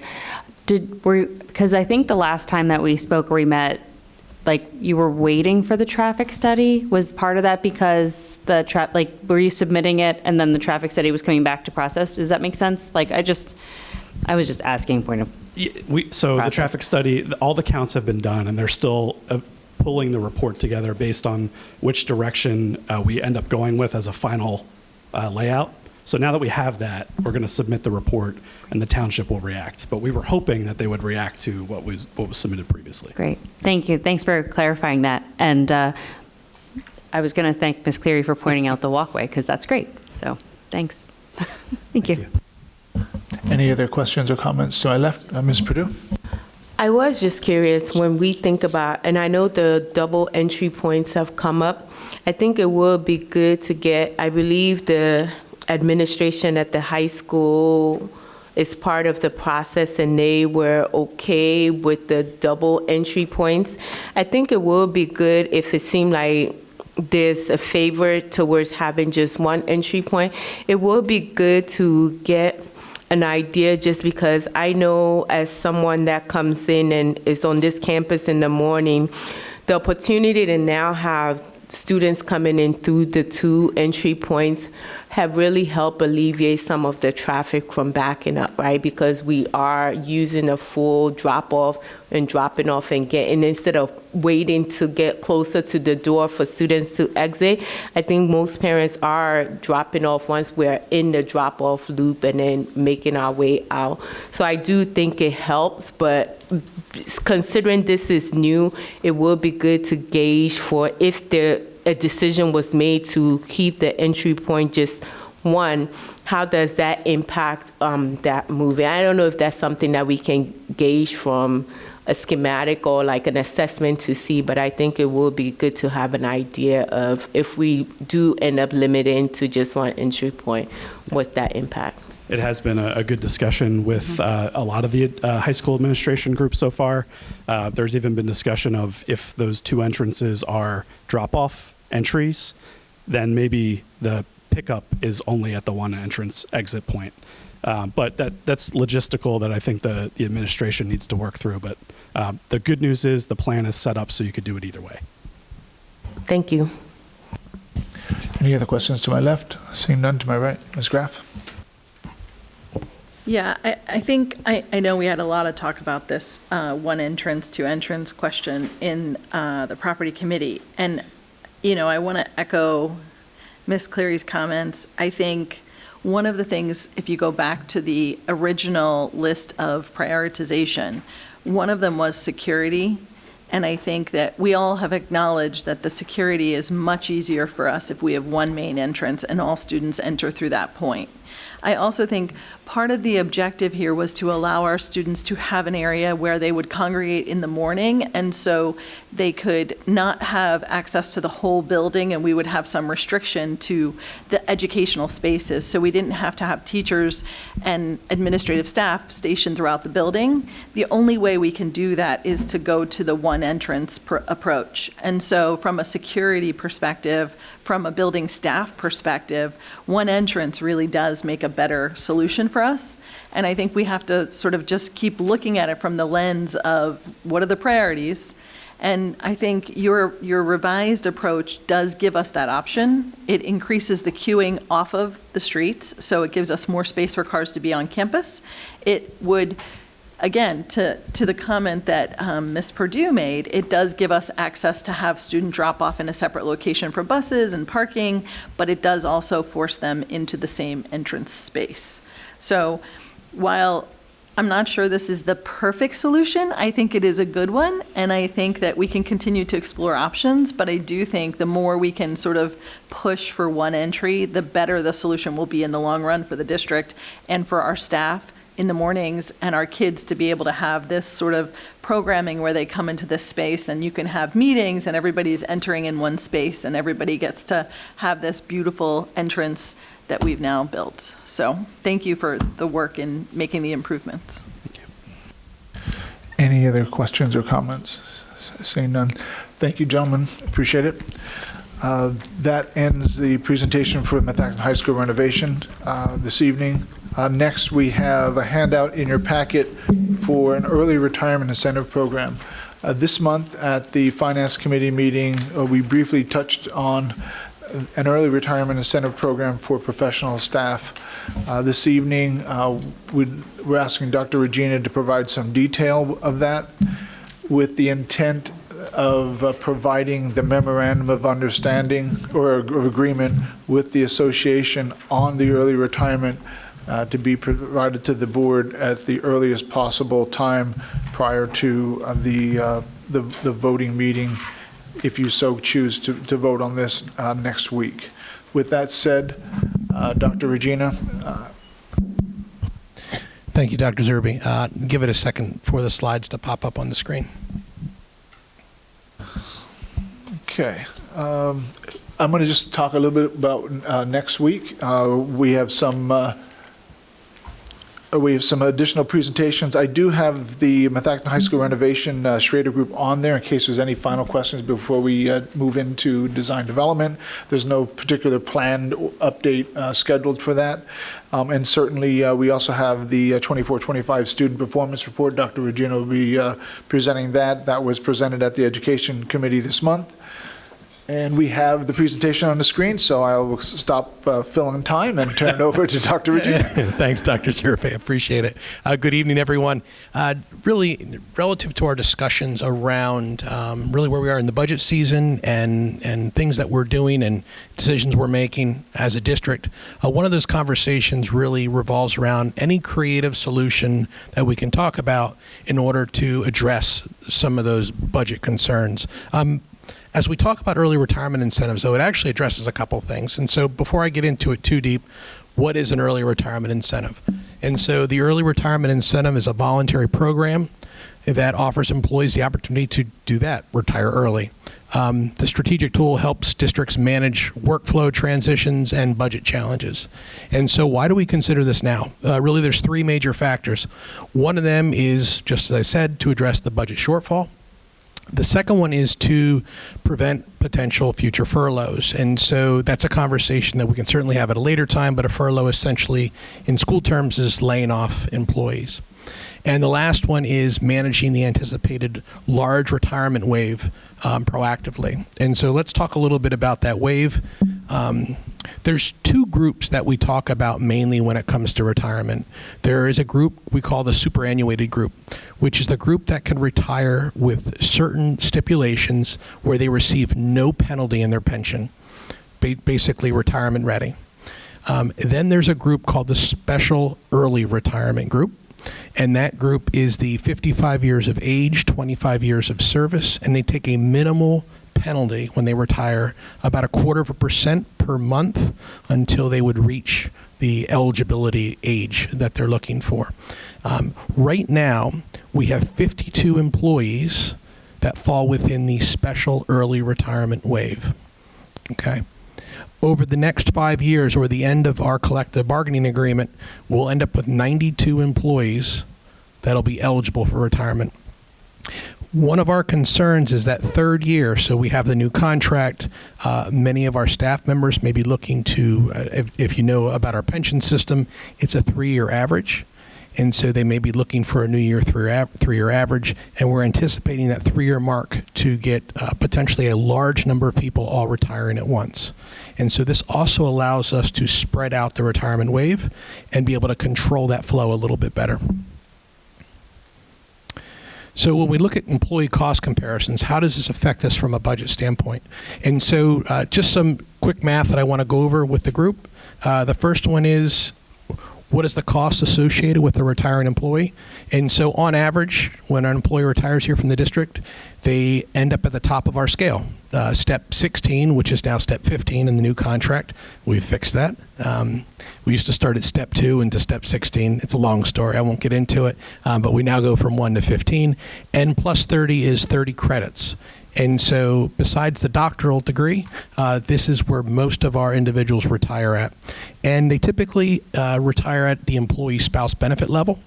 And so that's a cost of $193,000+ when they retire. And that's an all-in cost. That encourages, or that's healthcare, our PSERS, FICA, Social Security. For a new employee, we budget those employees at master's degree, step 5, with family benefits, because that's often where they are or they will end up soon. And that all-in cost is about $140,000. And so, again, if we think of the math there, the replacement scenario, there's about a $53,000 plus delta when we hire a new employee and replace a retired employee. And when we attrition an employee, we look at the total $193 that we would then be deducting from the budget. Now, one thing we're going to talk about with the ERI is what's the package deal, and we're going to talk about the incentive of $10,000 for 3 years over each year for a 3-year period. And so when you look at those numbers, you would be deducting the $10,000 from those numbers because you would have to account for the stipend. And we'll get into that. And so what's a part of the early retirement incentive? So there's really 4 things that I want to cover here with you. The first one is the retirement requirement, which is the employee must actually officially retire from PSERS. The idea is you don't say to them, in fact, that I'm going to retire and then go to another school district, take the incentive that we gave you, and then work somewhere else. The idea is that you have to officially retire from the PSERS system, and you have to be eligible for either superannuated or special early retirement. The second part of this early retirement incentive is the financial benefit, which is $10,000 deposited annually into a 403B for 3 years. And so that'll be $30,000 total, but to each employee, $10,000 each year for a period of 3 years.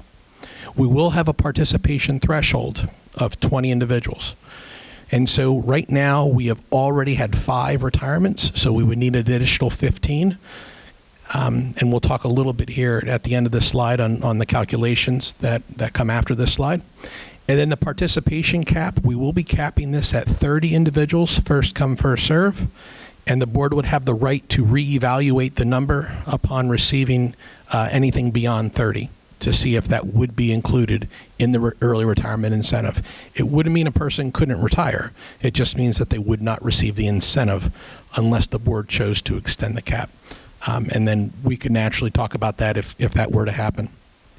All the calculations after this slide will just be looking at the base number of 20, but I reduced the 5 people from it, so you'll see the number 15 there, because we've already accounted in the budget projections for those 5 that have already retired. So I didn't want to double count those in the numbers, so I'm just going to represent the 15 and not include the original 5.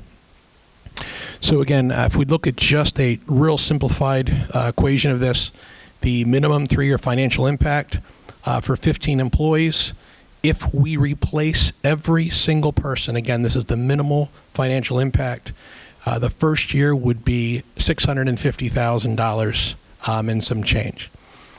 Now notice that's $43,000, not $53,000, because we had to account for the $10,000 stipend.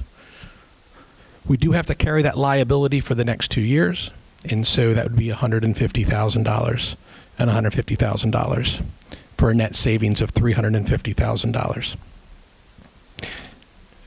Now, if I do not want to forget the 5 that we still have out there, the 5 that we have the liability of. So what does that look like for our next year budget impact? And so you might have remembered on the previous slide that first year was $650,000.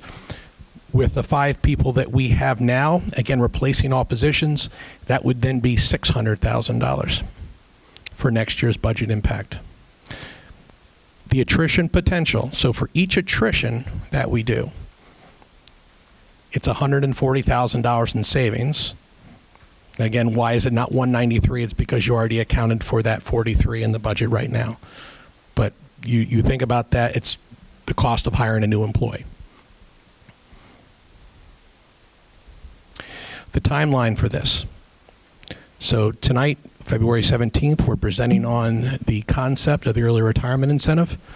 If the board is interested in moving forward, we would draft an MOA, a memorandum of agreement with the association, and have it presented to you on February 24th at the board meeting for your approval. If it was approved February 25th, we would then put the announcement out to our membership, or to our employees, the MEA membership, for anyone that is eligible, that is interested in retiring. We would give them till March 18th, and if we did not reach the number of individuals, we would notify them that we did not, and they would be able to rescind their retirement. And so, you know, our employees can rescind their retirements provided you don't vote on it. But once you vote on it, there's no rescinding it. And so we want to make sure we get that to them in time so they can make the decision. It will also be explained to them by Dr. Sorgini or I, whoever takes the retirement letter, that is going to happen. So they'll be fully aware that they would have a decision to make on March 18th if we were to notify them that we did not reach our number. March 20th at noon, the offer window would close. And that's Friday before the voting meeting, so we wanted to make sure everything was on the agenda in time. And then 24th, if we had the number of people, you would be approving all new retirements in that new retirement cohort. And so for recommendations and next steps, again, next week would be to approve the Memorandum of Understanding with the Methacton Education Association for an early retirement incentive for retirements occurring on June 30th, 2026. That ends the presentation. Thank you. Thank you, Dr. Regina. Questions to my left? Ms. Cleary? Thank you. You're welcome. I definitely like the look of your PowerPoint, by the way. It's fancy. Thanks. So before we could move forward, if the board wanted to, this memorandum of understanding, so the district would have to approach the MEA. Correct. And what the members would vote on whether they wanted us. They would be willing to have us offer this? Is that how that works? Yeah. Fortunately, the membership would not have to vote on it. Okay. The leadership would have the authority to sign the MOA. Since there would be really zero risk to the MEA to do this, I would imagine that their association leadership would see this as an advantage to the members that might be close to retirement and think this might be a possibility. The risk would be to the employee. naturally, if they aren't quite ready to retire and might see that the $30,000 is an incentive enough to start their retirement early, that might be something that they want to do. But for the association, there really isn't much of a risk. So I wouldn't see an issue with them drafting that language with us. Okay. And then on slide, there's not a number, but it's the minimum 3-year financial impact slide. That one.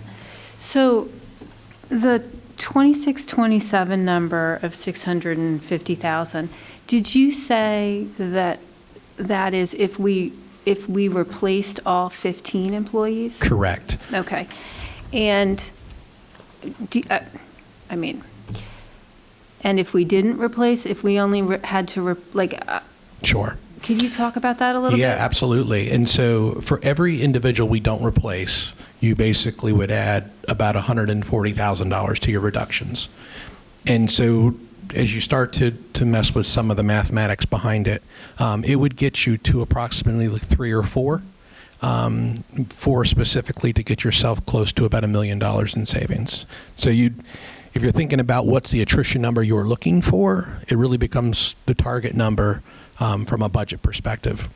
The board may remember the presentations that I did during the MEA Early Bird Agreement, and we talked about retirement's potential down the line and where attritions might be. A lot of that was dependent on timing and on positions.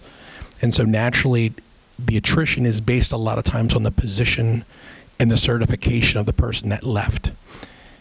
So for instance, if we had a physics teacher resign, we may have to fill the physics teacher position, and we may not have another physics cert to move people around in the district, so it becomes highly dependent upon who retires at that point.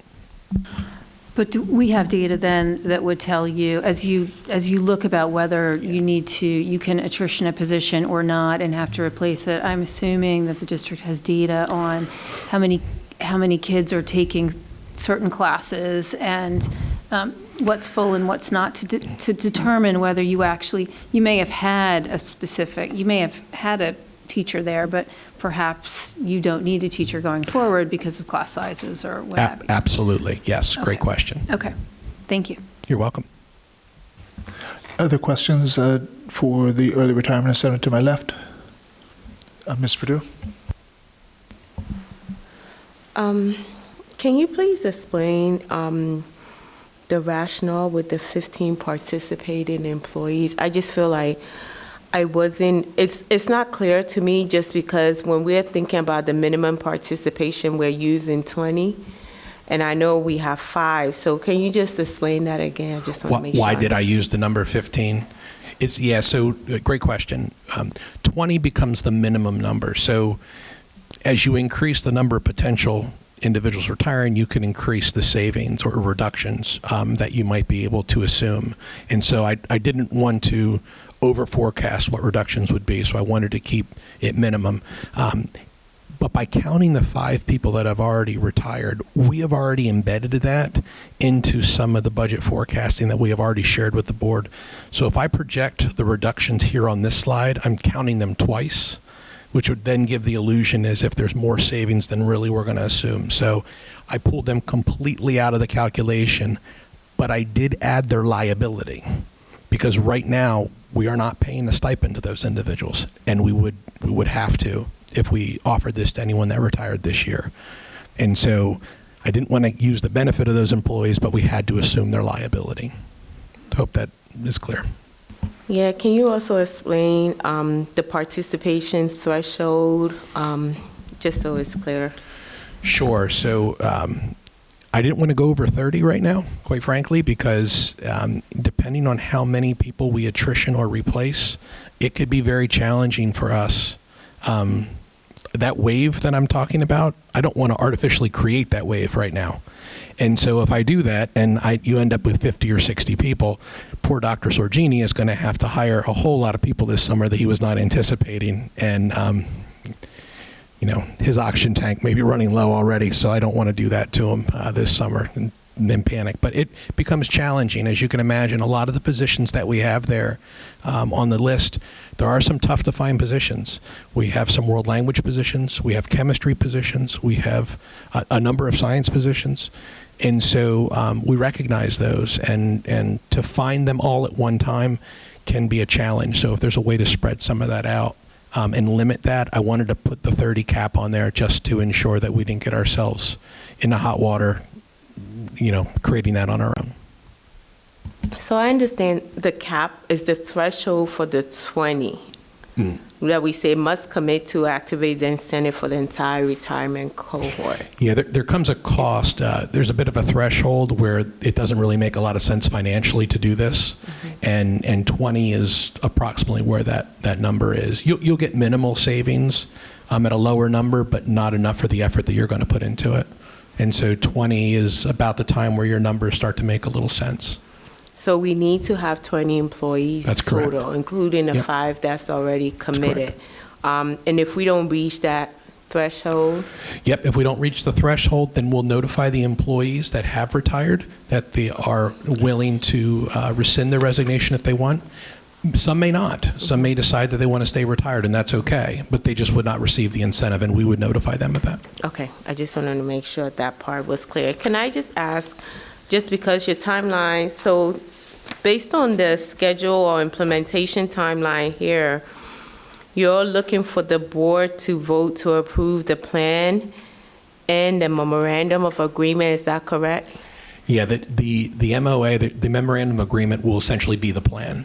And so it will highlight any stipulations the board is interested in putting into the MOA, and then any stipulations that the union may have based. So this is a conversation. It is not a negotiation, but it is a conversation on if there's something that they want the board to consider. They may say, well, we'd like you to ask for this. And so that could take place in between these two moments and be presented to the board on the Tuesday session. I'm not anticipating many, but sometimes that does come up. Okay, that's why I'm just asking, just because I'm not sure, like, between this week and next week, if you're going to get it, like, what changes will be provided if you're looking for a board vote the same day, right? So I'm just cognizant of the timeline, and that's where my question is, or my concern in reference to the timeline to have that agreement available. Yeah, I would encourage naturally to reach out to Samir and Kathy if there's any questions specific to anything beyond what I shared about the MOA. But what I share with this evening is what we would put in the MOA at this moment in time. Okay. That's it for me. Thank you. You're welcome. Any questions to my right? Ms. Graff? Yeah, thank you. I'm gonna follow up with some of Ms. Perdue's comments. So I think the question I wanted to ask is, when will the board see the MOA in advance of the meeting next week? So provided we seem good with it this evening, I'm planning on meeting with the association tomorrow. Okay, so you already have a meeting scheduled Yes. so that if we decided to move forward, you could meet with them. Yes. And so essentially by Thursday or Friday, we would be able to see that MOA with the information and review it in advance. Yes, I am hoping to have that completed for Friday so Dr. Zerbe can get it to the board. Okay. And then the other question I had related to the timeline was, so, there's essentially, the formal offer goes out on the 25th, and then by the 18th, we're notifying them if the threshold has been met, which means it only is open for 3 weeks? Yeah, that's about right. Yep. And why such a short time frame? Permanent retirement is a fairly significant life decision. It I'm is. just wondering what's pushing our schedule. I think what's probably pushing our schedule is to not have it presented to you in the April board meeting, because there's a lot going on in April with the budget vote at that point potentially. And so trying to get these numbers ahead of the board in time was some of our interest, so that you knew how many retirements we have and is there any savings associated with that. Again, the activity initially was created as a creative way to help with the budgeting process. And so we wanted to try to get those numbers to the board as soon as possible, because there's some tough decisions to be made, and anything that we could do early enough to help is what we were trying to do. I guess I was just thinking, like, you could extend this 2 weeks and we could have the information presented at finance in April and then at the work session in April and have the information like finalized for April, incorporated into the budget by then. I guess I don't want to make the window so short that people feel like they can't be making a thoughtful decision, since it is, you know, a very big decision for some of these people. to No, make that's this fair. choice. So That's fair.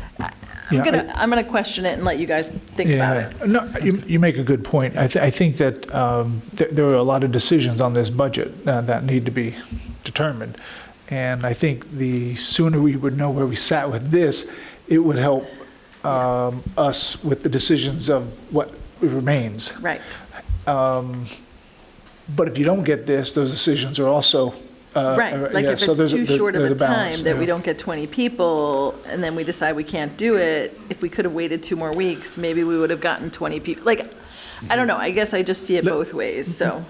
If it's not an issue with the board, I think we'll have that conversation with the association, because that might That would be be great. helpful, yeah. And I would be okay, I'm okay with supporting this and leaving it up to the discretion of administration and the MEA leadership to decide if that's too short or if you need more time. And then you can decide for the MOA, and then we can see it when we see it in Sounds the good. agreement. Thank you. I'm fine with that. It's a big decision for some people. It is. I appreciate that, Kate. Thank you. The other question I had, you had mentioned on the year 1 gross reductions was 650, and that assumes that all 15 are replaced. Did we, in the budget, assume that the original 5 were also all replaced? No. Are they all attrition? No. So do we know what we assumed? I think it was 2. I'll let I Kimberly know, do I that. was going to don't say, wanna is it guess. 2 or 3? I feel like I saw it somewhere just a minute ago, but. It's my understanding that there's 1 attrition, and the rest were replaced. 1 attrition so far accounted for. Yeah. Okay, so there was 1 attrition and then 4 replacements. So following up on Ms. Cleary's comment about the potential to attrition some of these positions, let's assume we get 25. When would that evaluation occur? Would that be occurring in March and early April? Yeah, it's a great question. We actually do it immediately. So the moment we receive a retirement, Dr. Sorgini and I are working with Dr. Zerby and the principals associated with those levels to determine if an attrition is possible. And it isn't just that level. So for instance, let's say, for instance, we lose a English teacher from the middle school. And we may say, okay, Mr. Eworth, do you need to replace the middle school teacher at Arcola? And he says, yes, I do. We don't stop there. So then we see, is there anybody else certified in the district that could teach English? And then we speak to that principal. Do you need all the English certified people in this spot? So that's what we call checkerboarding. And so we do that every time we go to attrition a position, the potential attrition. When I look at a position like, let's say, French, I might only have 2 people in the district that can teach French. And so if I lose one and I have to rehire it, I can't pull from anywhere else to find one. But when it comes to special education or K-6 or K-4 certified teachers, we have a lot of those. And so there's a greater potential to do things like that. But we begin that immediately. So once Dr. Sorgini receives it, we start sitting down and brainstorming, is this a position that we have to fill? Okay. So my follow-up question is, are you currently looking at class size, quantity of classes of the same type that are offered different times throughout the day, very similar classes with different names to them that are offered, particularly at the high school, that could be combined into one class? Are we doing that assessment now? Yes. And when is the board going to see the results of that assessment? We do that. Oh, go ahead. I believe it's, we have an information session scheduled for the 10th or the 12th of March. Okay. And I don't know how much you can tell me about that information. I guess what I'm looking for is, are we also really closely assessing what I would consider to be duplicative classes? In other words, one example might be like a German 4 and an AP German. They're basically the same curriculum. One is an AP class, one is not, but essentially it is for fourth year German students, both of those classes. Are we doing that assessment as well as class size? Yeah, I actually think that example we just did last year, but yes, we started to connect our AP and our honors courses Right. around world language because there were lower numbers and it relatively was the exact same curriculum. So we did that one last year specifically, but yes, we're looking at that more holistically across the spectrum on a lot of our areas. And I think this attrition, what happens is right now, if some of your class sizes are smaller or there might be pockets, as people leave, we might be able to say, okay, now we can make that move immediately. And so the idea is to keep the schedule flexible at this moment in time. And so as we get the attritions, they're doing the schedule at the same time at the high school. So some of those things would mesh timing-wise pretty well. Well, and that was going to be my follow-up question is, when does that optimization of classes need to happen so that it doesn't impact the high school scheduling? Because Yeah, it's I like feel all like we're happening getting right to that now. end of the year. I know, I remember the March, Yeah. April timeframe was Yeah, when you it's- picked your classes. You're in it, yeah. So are we going to have that in time? Well, what we're planning to share and recommend is something that'll take a 3-year period. So not all recommendations will be for year one, not all, or for year two, but be for a 3-year period. And why are we doing that? Because certain things can't be implemented in year one. I guess I might need a little more clarification on why not? I'm not sure I understand.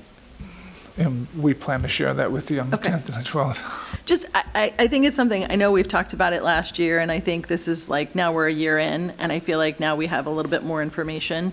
And the considerations of the budget, this other option that we're doing now, I think there's so many things coming together. This is the right time to right-size our classes and to really look at our offerings and really make sure we're giving kids lots of options, but not, you don't get the same class 14 times a day. Do you know what I mean? I do, yes. So, thank you. You're welcome.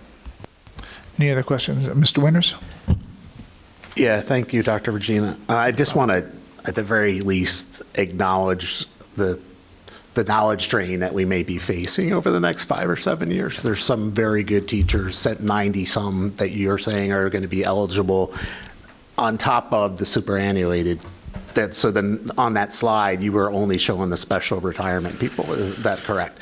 So, although we are trying to do things related to the budget, I just want to acknowledge that it's not as an easy decision just to say, okay, we want these people with 35 years of experience in teaching in the high school or teaching in Worcester or whatever to leave. It's not so easy, but it's a reality of the Generation X people getting to that age, right? The early Generation X people, right? Getting to that age of retirement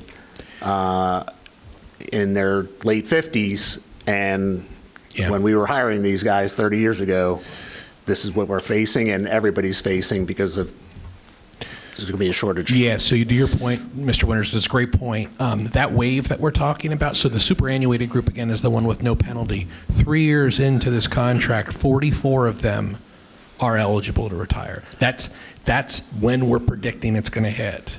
Is 3 years into this contract, it's 44 superannuated, no penalty. It'll hit like a storm right about that point with no control. And so that's what when we're watching that number, that's the number we're watching. Yeah, right now so- it's only 20. It'll end up being 44 in 3 years. Yeah, so to follow up on fellow board members' question, so the 20 is the minimum, and hopefully the reason we want to do this now is to spread it a little more evenly over these 5 years. But that does raise the question, if we get 12, you're saying that it's less advantageous, but if an individual was belief that there was another incentive plan coming next year, the same, or the year after year after year, but if they think it's only this year, there might be an encouragement to take it. So on that question, You say that it's the MEA. It obviously is not the Teamsters MESPA, but are administrators eligible as well? No, we just are offering this to the MEA group right now. Okay, and then this is the accountant in me. Sure. The $10,000 is not PSERS eligible. So it would be $10,000 starting sometime after July 1st. That is So it would correct. not be in this calendar year, but it's also not eligible for PSERS? That is Go into correct. 403? Not eligible. Yep. Has there been any other districts that have done something to, since that is probably the driver of why people will, like you mentioned, and that 3 years from now, in the back end of the current contract, we might have a bubble of people retiring all as well? Is there other alternatives to entice that element to, not stick around for 3 more years to get their averages up? There are. I think this is the strategy that most districts, if not all districts, use at this point. There's 2 other districts right now that are currently doing this as well in our county, and so both doing a similar strategy of stipend into a 403B. But yeah, there are other options that I even would probably hate to mention because there's a lot more risk involved in those. This is by far the best one because it's just a straight stipend with limited liability besides that. Yeah. All right. Thank you. Yep. You're welcome. Any other comments or questions to my right? Seeing none, to my left, Ms. Cleary? Mr. Winters' question gave me another question. Why is this not being offered to the administration staff? Yeah, so again, probably the easiest way I can explain it is actually, I spoke to the administrators. I explained it to them the same way they asked me the same question. Why isn't this offered? Their delta is not good enough, is quite frankly what it is. To hire a new administrator compared to one that would retire is not a $30,000 delta, and you wouldn't actually gain budget benefits from that transpiring. If we attrition the position, yes, that is true. But if it's a position that couldn't be attritioned, then we wouldn't have that delta that we have in our teaching group.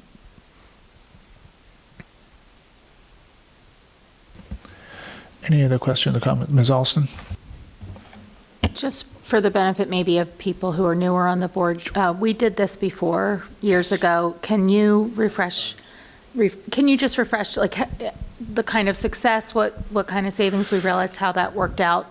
Yeah, Thank you, Liz. Yeah, very similar. I think the last time we did this, it was a one-time payment. Jason, do you remember that? Was it $20,000? Yeah, it was the one-time payment of 20. We didn't carry the liability over time, but it had a more drastic or not as drastic of a budget reduction in the first year. Same thing, we did a threshold of, I believe, 15 in that one. Same success, though. We basically went through the same steps that we are going through here, offered them the opportunity to rescind, about the same amount of timing, about a month, I think is when we did it the last time. And the last one was actually during the pandemic, if I remember correctly. It was the last time we had this discussion. And then there was one before that as well, I think in 2016, 2017 in that area. Thank you, Liz. Any other comments, questions? Ms. Graff? Yeah, that sort of makes me, the thought of it being a one-time payout.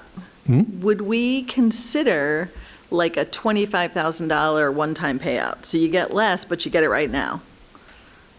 I mean, is that like something we could alternative? Partly because I am a little bit concerned about the ongoing impact to the budget, right? So we get this nice bang for our buck the first year, but the second year you're paying. Yeah. Still a net benefit, but there is a cost. Sure. I mean, you absolutely could. You said it very well. You would see less of a reduction in what we'd be looking at for costs in the first year, but you wouldn't be carrying the liability. And so if you offered less than $30,000 for a one-time thing, you'd be, in the long run, obviously offering up less money. So that absolutely could be an option if the board was interested in going that route. Okay. I guess maybe I would be curious to get feedback from MEA leadership to see if that's, would be something that would be attractive, right? Like, there's this alternative. I mean, I guess my question is, could we offer it both ways? And you get, you can pick either option. You're either into the program or out, but you have two options once you're in the program, such that we could maybe split our liability, right? Some would take the 25, some would take the 10 every year, perhaps. I don't know. Yeah, I can see your wheels turning, we so I'm going to could. leave you with I'm that. just the I know. the manager, The math. but and it's not that bad. But I could see the association. I think they'd be welcome to any of those options because, quite frankly, people in their mind have when they're going to retire in education, right? Most of us, right, when you think about, there's very specific parameters around when your pension can start. And so even individuals that would only have 3 weeks to think about it, like we talked about before, already have, most of them probably have in the calculation, what would that actually mean now? I got to talk to my advisor, but I think that I can manage that.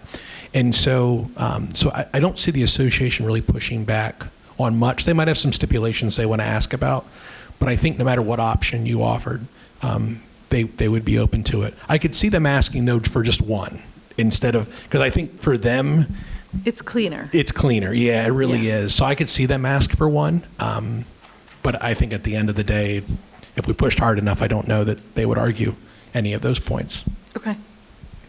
I just have a quick question. I mean, when I look at this, based on what you have, they say, why consider this now, right?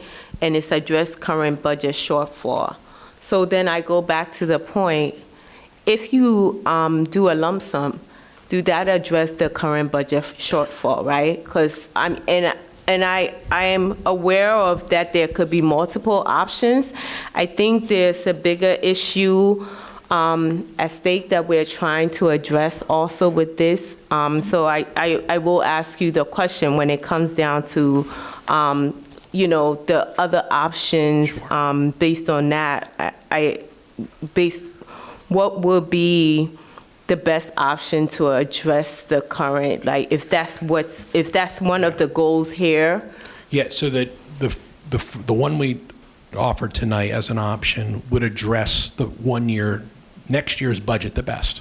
Okay. But it carries the liability for future For ones future, naturally. okay. But you get your biggest bang for your buck in this year's budget with the option that we had presented. But I probably don't need to tell you guys this, but the reality is if you lose people and you replace them all, that's fine. There is obviously a good budget impact to that, but the exercise really needs to focus on attrition, right? Because that's really where you're going to be able to get the potential savings. And then when you're talking about $10,000 or $20,000, but there's $193,000 savings, that's really what you're aiming for. So we work tirelessly. The moment we're going to receive these retirements, we are digging into them. And the association knows that. When you go to an ERI, the association knows exactly what that means, right? We don't just do them because we want to do them. We do them because there's an exercise in attrition that we're starting to explore. And so they'll know when I start talking to them what we're actually doing. And so, and I'll be upfront about it.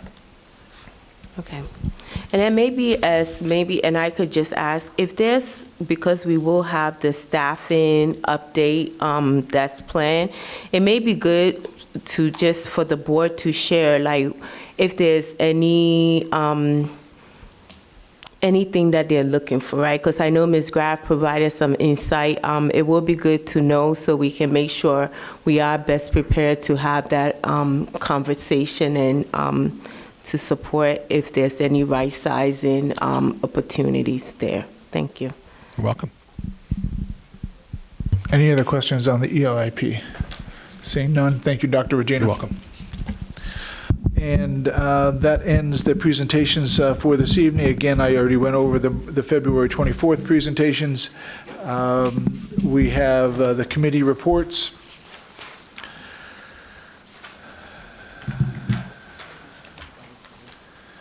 We'll have public comment, and then we'll go into the fiscal items. Ms. Steffi. Sure. There are 7 fiscal items on the agenda for consideration. 9A, list of bills. 9B, treasurer's report. 9C, budgetary transfers. 9B, MCIU Member Services Budget. Approve the MCIU Member Services Budget for the 26-27 school year in the amount of $1,695,550, with Methacton's contribution in the amount of $80,122. This represents an increase for Methacton of $3,365, or 4.3% from last year.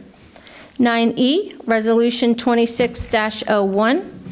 Approve Resolution Number 26-01, authorizing administration to apply for a grant from the Commonwealth Financing Authority. 9F, Roofing Projects, Skyview and Worcester. Approve Center Roofing and Coatings, LLC of Belleville, PA, total bid amount of $878,800, which includes the base bid amount of $869,000 and selected alternative number 3, A-Peel protective film on TPO membrane in the amount of $9,800 to carry out roofing for Skyview Upper Elementary School. 2, approve Munn Roofing Corporation of Hatfield, PA, total bid amount of $882,000, which includes the base bid amount of $868,000 and selected alternate number 4, coating interior drive-it veneer with acrylic coating in the amount of $14,000 to carry out roofing for Worcester Elementary School. 9G, personal care assistants. Authorize the superintendent to hire personal care assistants to fill openings between March 1st, 2026 through May 31st, 2026, when the failure to hire prior to May 31st, 2026 could, in the professional opinion of the superintendent, impair the ability of the district to appropriately fill open positions.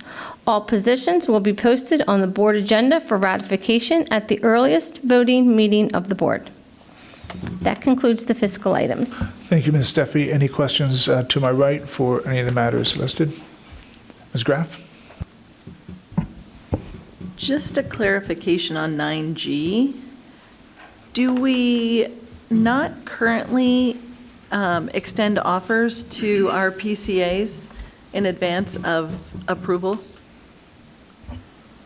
If I may, we do extend offers. The issue becomes that an individual receives an offer, but they usually do not resign from their current employment until after the board has voted on their employment. Therefore, it delays the process for many weeks as it continues on. So being able to do that hiring independent of the actual board approval would allow that to happen continuously. So it would potentially, I'm thinking like if you extended an offer tomorrow, it would have to then wait until next month's board meeting, and then they would resign, and then it would be 2 weeks, and then they could start. So it's potentially a 6-week. Correct, because we have to max, go through reference checking and then go through that whole process and then wait for the board to vote. Okay, thank you. Any questions to my left? Ms. Perdue? Can I just ask, in reference to 9G, what is with the authorization here, and I see, and we'll go to that when we go to personal items, there's list of PCAs that are currently on the agenda for approval.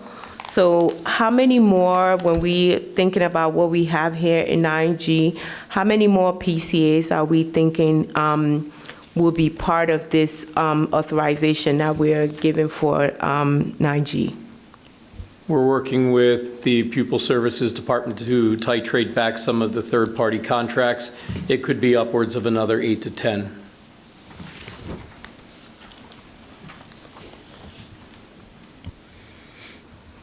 And then do you know if based on that 8 to 10 and what we have now, how many total PCAs will that potentially take us to? I don't know. I can give you that information. Okay. Thank you. And then can I get, in reference to Resolution 2601, can you just clarify what that is? I don't know. Dr. Sorgini, could you clarify the resolution? Certainly, the agenda item seeks approval to apply for a Department of Community and Economic Development, commonly referred to as DCED, Public School Facility Improvement Grant, specifically to fund the rooftop HVAC units at Woodland. The existing units are beyond their 15-year useful lifespan. This was originally on the district's master facilities plan for 2029 and at an estimated cost of about $590,000. We've done some updated estimating and found that that current cost would be about $1.26 million. So looking to move that project ahead, if we were to receive the entire amount of the grant, it could fund up to 75% of that cost, and we could move that project ahead. So what this does is it shows the DCED that the board is giving its backing to the administration asking for the grant. Do the grant have to be used by a certain time once we're provided or awarded? There is a lifespan on it. I believe it's 18 to 24 months, but I need to double clarify that.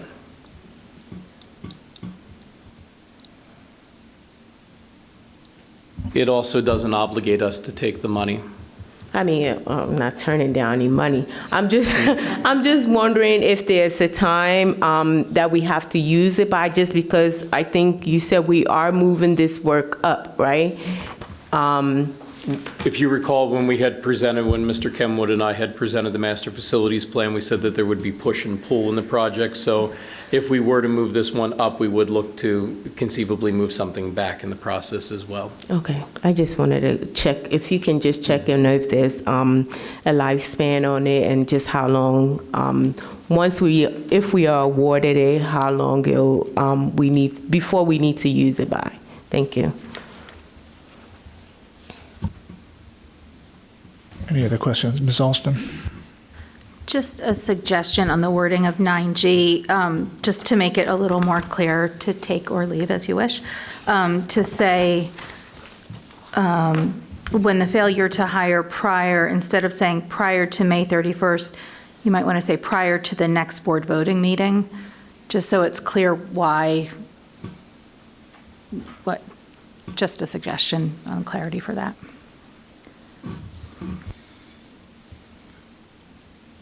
Thank you. Any other questions on any of the fiscal items? Left to right? Seeing none, we'll move on to personnel item. Dr. Sugini? Thank you, Dr. Zerbe. The personnel items for February include the following: 3 resignations professional, Laura Yacarino, 6th grade instructor at Skyview, and Moy Jobson, staff nurse. We thank Laura and Moy for their service to the students of Methacton. And Teresa Grossman, special education instructor at the high school, resignation for retirement at the end of the school year. After 7 years of dedicated service to the students of Methacton, we thank Terry for the good work that she has done, and we wish her well in her retirement. There are 2 resignations classified: Michelle Lee, paraprofessional at Arrowhead, and Barbara Goff, secretary to the principal at Arrowhead. Resignation for retirement effective July 30th after more than 28 years of dedicated service to the students of Methacton. Barb has become synonymous with Arrowhead, so often being the first person to welcome students, families, and staff members to the building. Barb's genuine depth of caring for everyone in the Arrowhead community has made a lasting impact that will have positive ripples for generations to come, and we wish her all the very best in her much-deserved retirement. There are 8 employments classified: Laura Yacarino, paraprofessional at Arrowhead, and 7 personal care assistants: Karen Stewart, Tina Jones, Jennifer Brown, Rosemary Becht, Princey Vyas, and Susandini Jayapratap, and Emily Meiston, and we welcome them all to the Methacton family. 1 sabbatical leave: Natalie Perez, music instructor for the 26-27 school year. Supplemental contracts for a mentor, athletic coaches, the pupil services department, and chaperones. And additions to the classified substitute list, both of which are support staff casuals on call: Valerie Basin and Lily Ziegenfuss. And we welcome Valerie and Lily. Thank you. Thank you, Dr. Sugini. Any questions from board members to my left? Ms. Alston? Just looking at Laura Yacarino, so she's resigning and then becoming employed in a different position, just to clarify that. That's correct. Okay, thank you. And the retirement, is that then number 6? That's correct. That's Okay. number 6. Thank you. Any other questions? Ms. Perdue? if you're able to, 10M1, the mentor, I feel like that may be the first time I'm seeing that in reference to I think the supplemental contract for mentor. As we do have staff join us at the half-year point, we do provide mentors for a half a year as they join us. So it's either for a half a year or for a full year. And this one's for a half a year.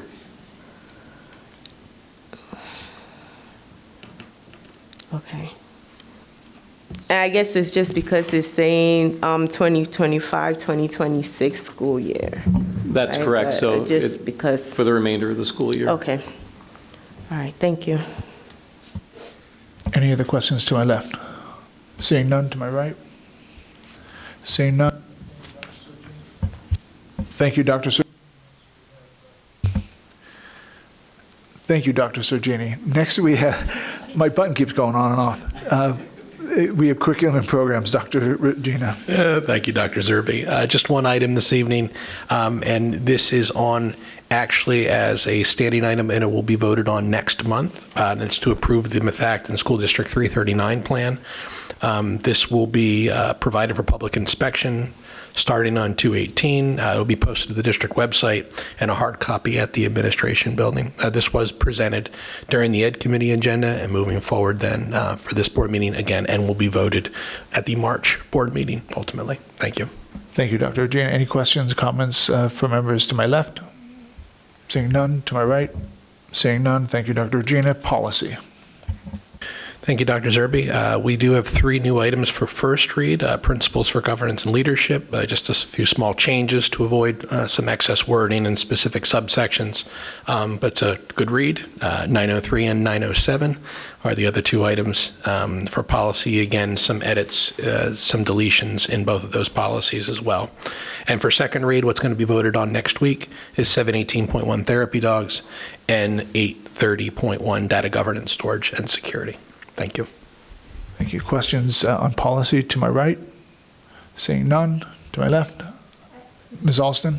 I actually am going back to curriculum. How long is the plan on the website for inspection? It'll be 28 days. Okay, can we just note that, please?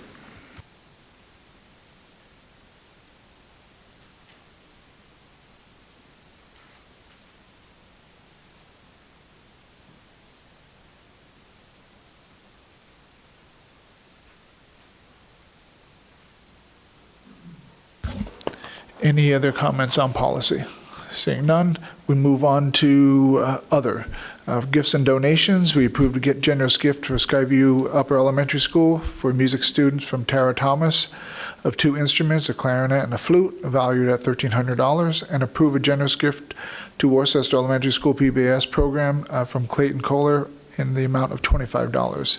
In terms of trips, approve the Methacton High School trip for orchestra students to participate in a PMEA Orchestra Festival, March 5th through the 7th at Harrington High School in Rosemont, PA. And then under transportation, just note there is an error in the years listed there. It should list 25-26, so it should read as approve the following drivers as part of the transportation employee roster for the 25-26 school year in Walter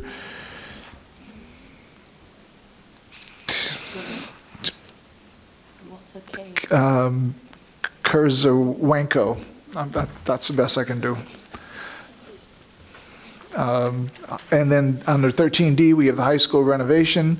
Authorize the administration to proceed forward into design development phase for the Methacton High School renovation project with a cost for design development not to exceed $1,454,236 for the Schrader Group, the architects, and $198,900 for ICS owner's representative. Any questions on matter under other to my left? Anything else to my right? Ms. Graff? Yeah, in 13D, can we just change where it says design develop phase and correct that to development? It's just a formal term, and we don't have it quite right in that. Thanks. Yep.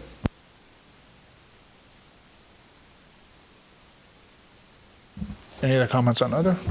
Mr. Winters? It's not other, but I just was wondering, I thought there was going to be some special head agreements as well. I don't see them on the agenda. Is that still up for? They typically will get posted for the next agenda. Okay. And with that, that ends the matters for this evening. I'm going to turn it back over to Madam President for dates for members' calendars, old and new business, and courtesy of the floor. All right, thank you all. The board meeting dates listed on the agenda and are available also on the district website for you all. We will meet next week for the regular board meeting here at Farina. And at this point, I will ask if we have any old or if any board members have any old or new business to bring up. Yes. Just want everyone to know, about Little Shop of Horrors that's coming up Thursday, Friday, Saturday, and Sunday. It's the February 26th to March 1st. So check the website for tickets. Thank you. And I was just going to ask, I know there's been communication on, I guess, a change to how parents are to report absence going forward. If you can just provide it, or I don't know if it will be part of your superintendent's report, but if you can just share just so what is changing and how parents are asked to proceed. We certainly can do that.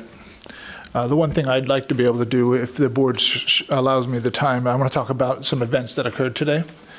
So today's events, that would be the student-led walkout is consistent with demonstrations occurring in neighboring school districts and communities in our area. Methacton School District remains unwavering in its commitment to ensuring our schools are safe, structured, and welcoming environments for every student. This walkout was a student-initiated demonstration. It was not organized or endorsed or sponsored by the district. While we do value student voice and civic engagement, action that disrupts the educational environment will and result in appropriate disciplinary consequences. However, I do want to acknowledge and thank the students who proactively informed building administration in advance of their plans. Their communication allowed us to assess the situation, coordinate appropriate safety and security measures led by Dr. Sergini, and ensure the well-being of all involved. Their communication enabled us to manage the day responsibly and without incident. Today's activity, it was conducted respectfully and concluded safely. Students returned to class, and the instructional day resumed as scheduled. Thank you. Just to add, I do want to thank the administration and Dr. Sergini for your help with this also, and the safety team, if I can call them that were on standby just to ensure that our students were safe, and the administration for ensuring that our business, as we call it, in our school buildings, which is education, continued during this time and after that time. So I do appreciate the work by the administration and also those working outside to keep those students safe. Thank you. With that, Ms. Steele. Yeah, thank you very much. I actually just wanted to I guess it would be old in business. Just I wanted to check on the communication regarding our image. I became aware that there are some rumors that going around the community that we are no longer going to be the Warriors, which we are. We are the Warriors. But I recently heard there's a rumor that we will be the Horned Frogs.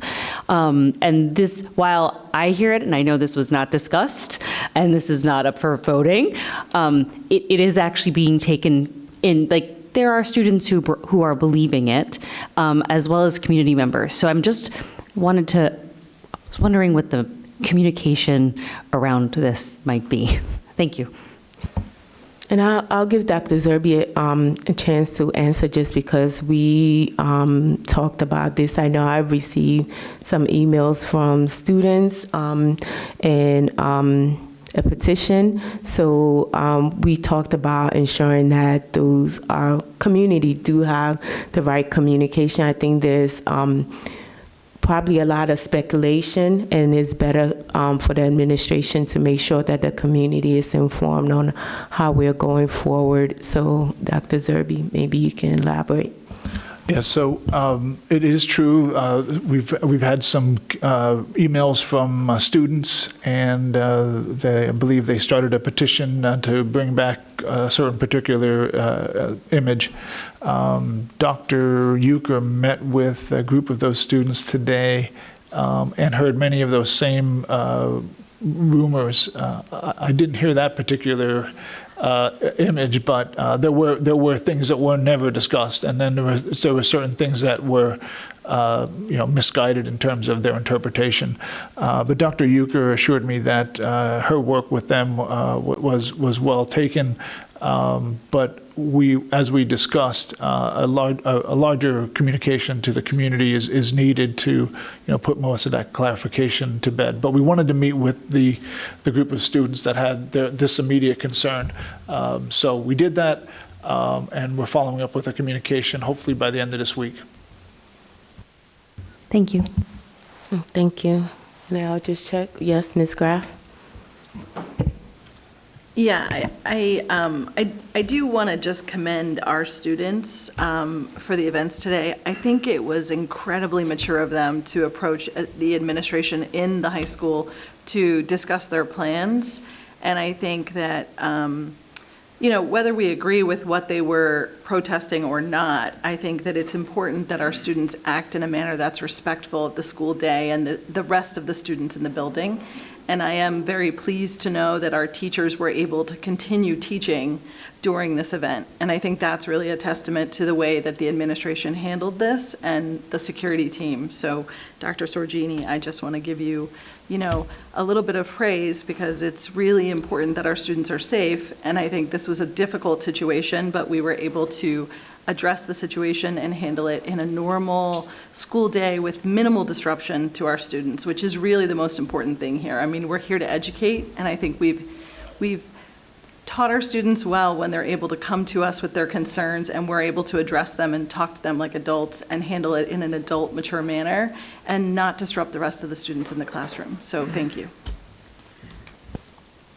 Ms. Chanda? I basically want to mimic the same thing. Thank you to the administration for letting the students exercise their civic actions. Thank you to the safety team for creating a safe space. And I'm very proud of Methacton students for acting in a respectful and calm manner in times when emotions are very heightened. These are very touchy subjects. There's people with several kinds of opinions, and I think this was it was just a very wonderful way to see our students express themselves and voice their concerns as also members of society who are also being impacted by world events that are going on. Thank you. And then with that, I will turn it over to courtesy of the floor. The Board of School Directors will now provide an opportunity for residents to make comments on matters that are or may be before the board. The board asks that you keep your comments to 3 minutes or less. The Board of School Directors may choose to respond to the matters following conclusion of the comments. You can also submit questions via email to information@methacton.org. And please state your name and municipality. Thank you. Jim Malik, Worcester. Any reason why the students couldn't protest off campus as opposed to on campus? See, I don't commend that. That's a selfish approach. Does anybody know why you guys cross-file when you run for election? Any idea? The reason is because your job is supposed to be apolitical. Doesn't sound like it is to me. You just allowed students to protest ICE during school hours on taxpayer-funded school property. Would you have allowed a right to life protest, a pro-Israel protest? A Trump rally? I don't think so. I think some of you folks agree with the jargon. I'm forced to pay taxes to the school district or I lose my house. School property and operations are funded by taxpayers. ICE is responsible for enforcing federal law. Federal law was and is passed by Congress. You receive federal funds from the federal government. The state, local municipalities, and district are subject to the supremacy clause of the Constitution. So how's about providing a civics class for some of you guys up here, as well as some of these disruptors? Their actions will and probably did affect other students who are actually trying to do what they came here for, which is to obey the rules, read, write, think, and learn. School's not the place for politics. Maybe you think it is, but I don't. And my opinion matters. I'm a taxpayer. I'm paying for this. If you remember, you guys set a precedent and started the ball rolling by allowing BLM activists to use school property for their protest and gathering several years ago. At around the same time, the Wagner campaign, Republican, was denied access. You also allowed teachers to utilize the district's email list to promote the BLM event. The Democrat school board members also participated in that event. And if I remember correctly, Ms. Perdue, you had something on your Facebook page with you and Mrs. Hull standing together. Maybe I'm wrong, but I thought I remembered that. I suggest you guys Google what's happened to the leaders of BLM. Hundreds of years in prison, charged with wire fraud, activists admits conning donors. It's ridiculous. I mean, what a joke. So, organized hyper-partisan political protests during school hours on school property paid for with taxpayer money should not be permitted and should not be commended. Thank you. Thank you. I will check if there's any comments from the board as we finish. Ms. Thiel? I do just want to speak real quick about, I did not get a chance to reference and discuss and share how today was handled with the students and how the students led and approached the administration on their own. But what I do want to share is the Pennsylvania Department of Education does have Common Core standards on civics and governments. Students do study the Constitution in a nonpartisan manner. They study what the rights and roles outlined in the Constitution and the Pennsylvania State Constitution include. Those are part of the Common Core standards that were adopted early 2010s, 2011, 2009, somewhere in that time frame. I know because I was part of a team that was adopting the standard for the school in which I was working at that time as a social studies teacher. As well, while schools, while it's not necessarily outlined, there are Supreme Court cases that protect student-driven and student-aligned protests within schools. It does not necessarily apply to walkout, but the one that most leaders look at is Tinker versus Des Moines, which is from 1969. It does have to do with silence protests. Students are not allowed to disrupt the educational environment. And so those are some of, that's the one that is most well known in the education.